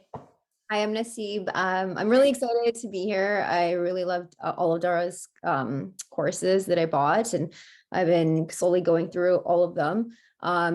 But I had a question in relation to my chart. And I'm a Leo sun, and my North Node is in Leo in the 10th house. Hold on, Leo sun. Go ahead. And my North Node is in the 10th house in Leo. And but I have a Cancer midheaven and in the 9th house. And so I find it kind of hard to kind of reconcile both. Because I feel like Cancer and Leo, they're a little bit not opposite, but I find the energies kind of different from each other. So I wanted to and then I'm in law right now. So I've been practicing law, but I've been slowly getting out of it and kind of following more my passions, which are related to Leo. And I realized like Cancer as well, but I feel like, yeah, I just don't know how to fully. Okay. Okay, cool. So, North Node Leo, you guys, is what Ashley has, and that is needing to be brave. That is requiring you to be a leader. It is requiring you to step out of the quiet scientist, observant, staying behind the scenes, because you're not going to get the glory, but you're not going to take the blame either if things screw up. It's literally, the mantra is, I'm not selfish if I do X, Y, Z. I am needing to do this for my soul. You wear bright colors, you put on some lipstick, you got some fuchsia, you got some gold hoops, you do anything that feels like, happy and free. Okay. In the 10th house, so your North Node's in Leo in the 10th house, correct? Yeah.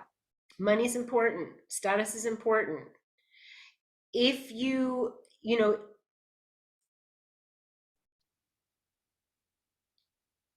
if you wanted to do something, it's being a leader and it's being the provider. It's really both masculine. North Node in Leo has a masculine yang energy.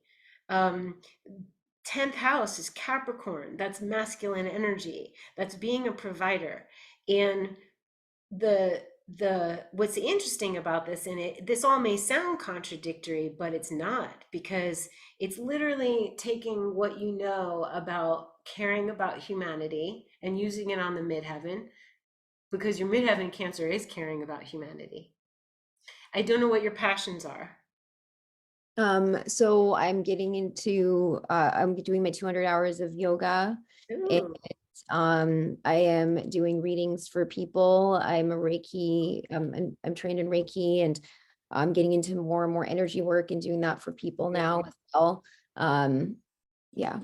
Yeah, so you're here to, like the 10th house, the 10th house has to be in the arena of being out in the world and creating, I would say, a legacy. The 10th house Capricorn is building something, and it's the creation of a course, or are you a projector? No, I'm a generator. Generator. Okay, so you're creating a course or a foundation. 10th house is the house of Saturn, and it's like school. It's creating something with a strong foundation that will provide. Okay. And your presence on the world stage is, anybody for their midheaven can pick a topic, can pick an energy in which they're doing it. It can be many, many, many things, but above all, you need to be, which is probably why you're good you're getting out of law, emotionally connected. It's a lot like Pisces. You have to be emotionally connected, even more so. You have to be emotionally connected to what you do, and it is a highly intuitive midheaven. It's caring for people. So I'm just wondering, like with the Cancer midheaven, which is super, super feminine, and then the North Node in the 10th house, which is I super love that masculine. question. I love that question, because there's a new way to do things, everybody. It doesn't have to be hashtag all about the hustle. It doesn't have to be masculine in any way. I am a perfect example of that, because nothing I do is masculine, and yet I'm a Capricorn, and I will climb to the top of the mountain, and I will be efficient in how I make money. And I do like money. As a Taurus North Node, I need to make money. Taurus midheavens need to make money. You need to make money. Anybody with a strong Capricorn placement, it's important. That's how you will be able to help others. If you are struggling, you can't. So I would reframe that your midheaven arena, your midheaven legacy, is to provide something where people can be cared for, Okay. right? Your Northern Leo is like, you're a leader. You're a leader. That's a queen. It doesn't have to be a man. It could be queen, but you got to step up. And the 10th house means you are creating something that will, you guys, the legacy is what lives on after us. Yeah. It lives on after us, whether it's masculine or feminine. But you have, the good news is for you is that your South Node house was the 4th house. Your arena was home and caring. You get to be a kind and caring leader. You get to be the essence of a true divine feminine strong leader. Thank you. And you've got it. I mean, it's your midheaven, it's yours. And you've got it. It's your South Node house in the 4th house. That you've got it. And you've got the caring about humanity. So this seems like quite the, even though it seems complicated, it's quite the powerful trifecta. Thank you. It is. Love on the people, stay connected to what you do, be the intuitive, maybe create, a space that people can experience it. You've got the innovation. When anyone has an Aquarius South Node, there's like, it's really smart. It's got a genius to it. Like, I know how to do things with a group. It's group. Okay. Do you think of groups? Are you doing group things? Right now, it's more, I feel like one-on-one, but I would like to do groups. more group stuff. Yeah. I see large. I see connectivity. I see you showing up to be this beautiful goddess mother figure with a strong sense of like leadership. It's really like, it's got like an alpha feminine kind of energy, but in a really sweet, soft way. It's beautiful, and creating events. Okay. I just got chills down my back. Yeah. Yeah, there's events. and connecting people and feeding them with food, with nourishment, with yoga, with heart, with expression, with getting people to understand who they are. You have that. You were in the arena of understanding needs, and a lot of people in this society right now are not quiet enough to even know what the heck they need, and you can get them there. You can lead them and make money. It's amazing. Thank you. You're welcome, honey. Thank you so much. We're telling the stories, you guys. These are just the stories. They're fascinating. And then you learn that, and then you take it to the next level, which we're going to do. And I want everybody to do their gift towards it. Like, these are just tools, and then you can add tools. You add them. I really like this, so I'm going to add this to my repertoire. I want to add cupcakes. There's always going to be cupcakes or healthy vegan carrot cupcake. There's always going to be this thing that people have. You'll have food. You should have food near you. You're feeding. Cancer's feeding, nourishing. Highly intuitive. Highly. Like, you could read people. That's what I've been doing with the readings. And then for food, do you think manufacturing food is also something I should consider? No. No, and I don't know why. I don't know why. The words that I got for you are that one-on-one's okay because you'll get your method.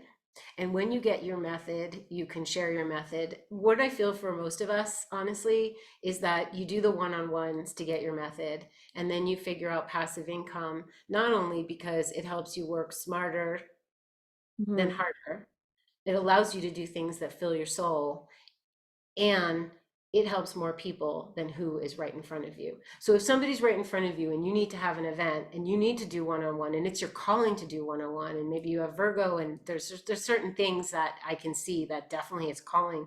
But a lot of people who come to me are the ones who want to help on a larger scale, or want to, or get in some way, in some fashion, that this is an emergency. And one-on-one is great. And it's also helpful to have something available to people who are not in your neighborhood. Now, if you have a Gemini North Node and you've got all these things that are leading to like take this information and bring it home, yes, but yours is an out in the world leader thing. So you could do food. I mean, there's nothing wrong with doing food. You could have a food business. You could have a business that cares for children. You could do all of it. Sometimes product, just from my experience, is heavy.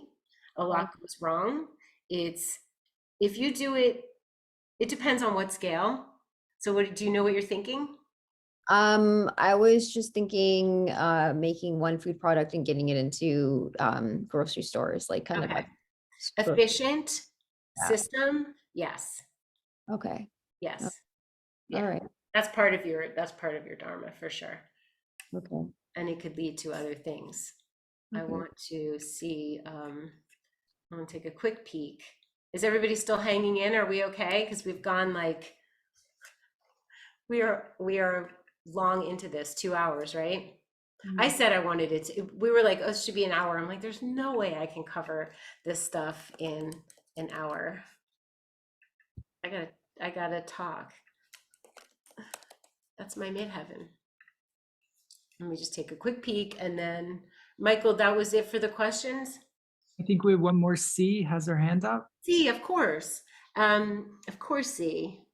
The Hi. OG. Hold on Thank 1 you. second. Let me just look at, I just want to see Venus. I am a Libra rising, by the way. Whoever has. You are Libra rising. I'm looking at your chart right now. Yeah, self-directed, out in the world, Sun in the 10th, North Node in the 10th. Yeah, you'll be well known for what you do, my dear. Yeah, do it. You have enough energy to do that and more. That's what I have to say. Thank you. You're welcome. Your chart supports who you came here to be. That's all I'm going to say. So, C, love. Hi, Dara. Hi, everybody. Hi. Okay. I feel like I'm gonna cry because I really didn't want to get started a little bit because it's painful. Oh, You know, just it's so sweet to see, this be here. I'm so appreciative. A little background, yeah, it totally changed my life to learn about the North Node. It's a big one, and the house placement and the squishy brown couch that I was wallowing in to get I out. think you were in your squishy brown couch with your Pisces North Node. Literally, you guys, she was Felt good. traveling up and down the coast of California, maybe down to Mexico, up again, moving. And I was like, you got to stop and ground your Virgo North Node. Remember that? It was so cool. Yeah, You really did it. Like I've seen the transformation. thank You were you. being in your Pisces.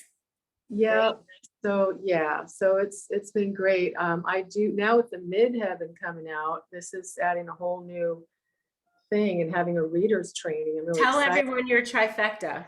Well, okay, that's the thing is I have Aquarius midheaven, okay?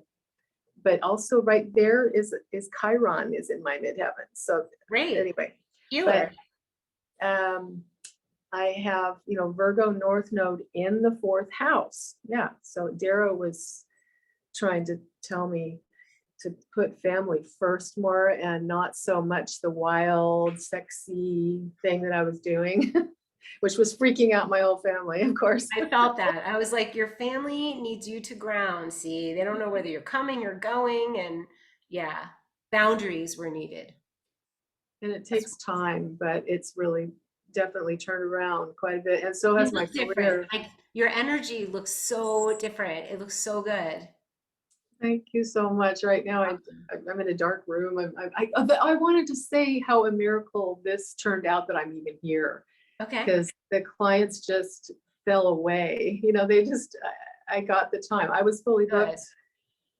So, I'm glad you're here. So what do you need me to answer? well, I wondered a little bit about me because mine is more behind the scenes. Even Michael did a reading with me, and this has been a while now, but I'm more supposed to kind of be around teaching small groups, nothing big. And as far as money and things like that, like last summer, I keep thinking, okay, I'm supposed to be part of a team, a teaching team or something, not have my own institute so much. I'm not supposed to be out in the pub, like, I don't know how to explain it because it's kind of painful. There's the Chiron in the public eye too. But Chiron on the midheaven is hard. Mhm. But with the Aquarius midheaven, it does speak of team. Virgo North Node can be, you can do one-on-one. I'm not looking at your chart right now, so I'm sure Michael found something that helps you to know that smaller groups are better, but groups are, I would say, really helpful for you. I would say, definitely. That's why I'm so glad you're doing this, too, Yeah. that you're doing it, because I've just resonated with you more than so many people ever. Oh, thank And you. at all, and I really appreciate it. From all through life, you keep reaching for the beauty and turning us to look at beauty, and instead of the scary things, those are all there. You can always go get scared if you want, Again, Michael and I talk about all the time, like it's important to look, you can ingest chemicals by walking out the door. You could hear somebody's negative words, it's going to land in your body. We have enough of that. We need to anchor into what's positive and know that that's what we think of is who we are. Like, do I want to think about hard things in my chart? No. Do I want to think about the things that are going to lift me up? Yes, I do. Do I know the hard things are only going to make me stronger? Yes. Do they help us navigate? But knowing actionable steps to ground ourselves into what we came here to be is everything.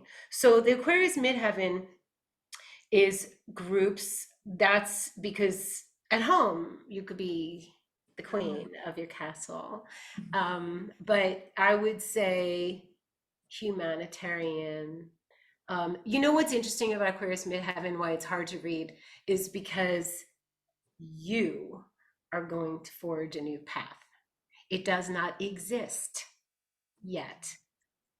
Mhm. Think about that. It doesn't exist. And you see things that we don't see. You've been places we haven't been. You have to follow your instinct as to what's needed and connect with like minds, but always stay unique. Always be willing to forge a new path. It's not something that any reader can tell you what it's going to be. I can give you hints. Right. I know that it helps the more you boundary yourself, the more you actually try to look like, a human Cece comes from another land, you guys. She's got to pretend to be human. The more you pretend to be buttoned up and human, and the more you connect in with your roots, the better. It could speak of growing things in the earth, the Virgo North Node, like growing something, even a little in a thing, and then doing homey things like and I would say it kind of gives a communal vibe here, you know.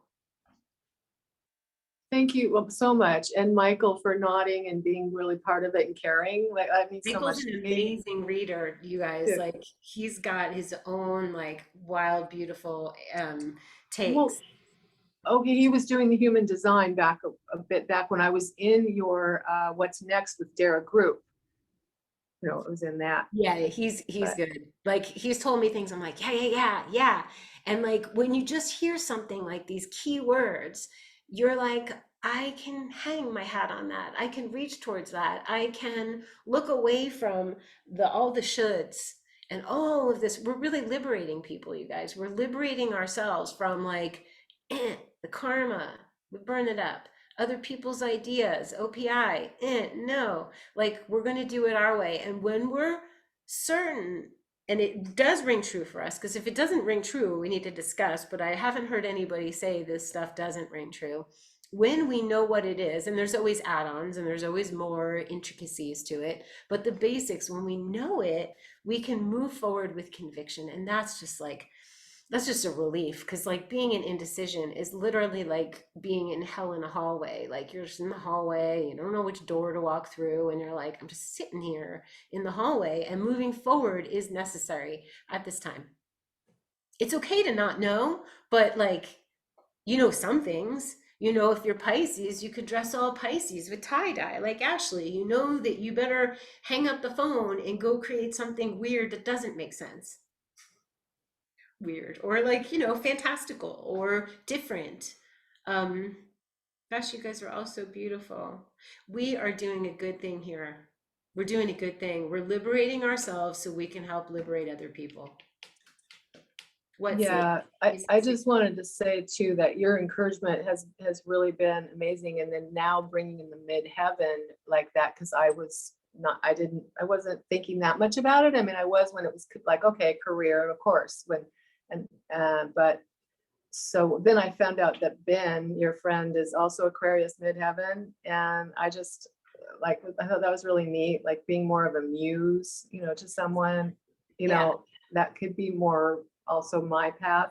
Yes, you're a unique muse. You are forging your own way. You're not working under anybody. You better have freedom. That's the funny thing, is that I don't see eliminating travel or eliminating movement, but you are like solid Virgo fitting into society, apparently, like fitting in and creating home environments, but doing it in a way that is just rebellious. It's a rebellious streak. It's showing people that there's a new way to do things. You've been doing that for years. So you're talking about raw food and all the new things and doTERRA, if anybody needs doTERRA, and the healing machine, and she's been into new things always. That's Aquarius. New technology, new ideas. That's the old way of doing things, everybody. What we're all doing here is new paradigm. This is extremely Aquarian. And sharing it in a structured way, and having those certificates, those degrees, those are good for the Virgo.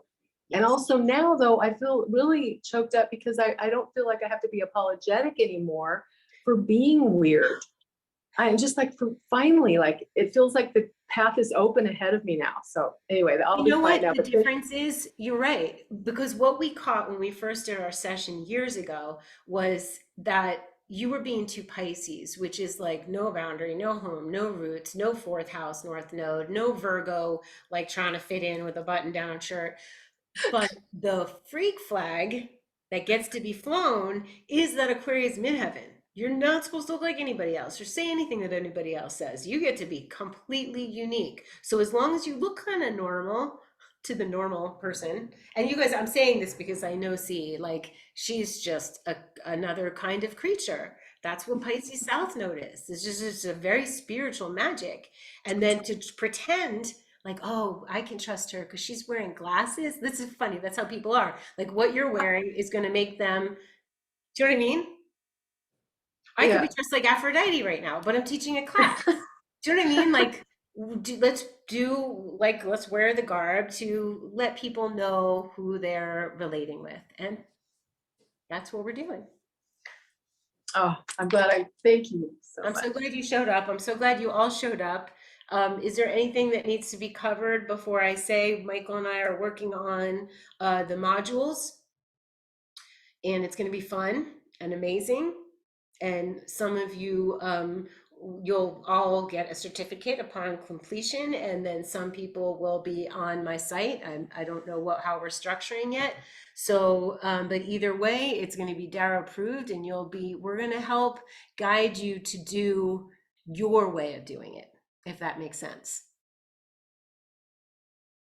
Your way. It's fun.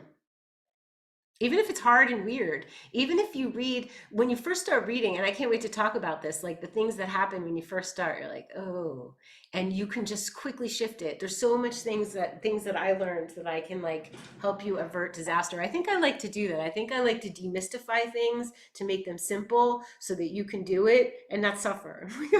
I want to like we don't need to suffer anymore. Enough. So we're gonna do it. We're gonna get businesses going. So I love you guys. Desi Slava is here from Germany.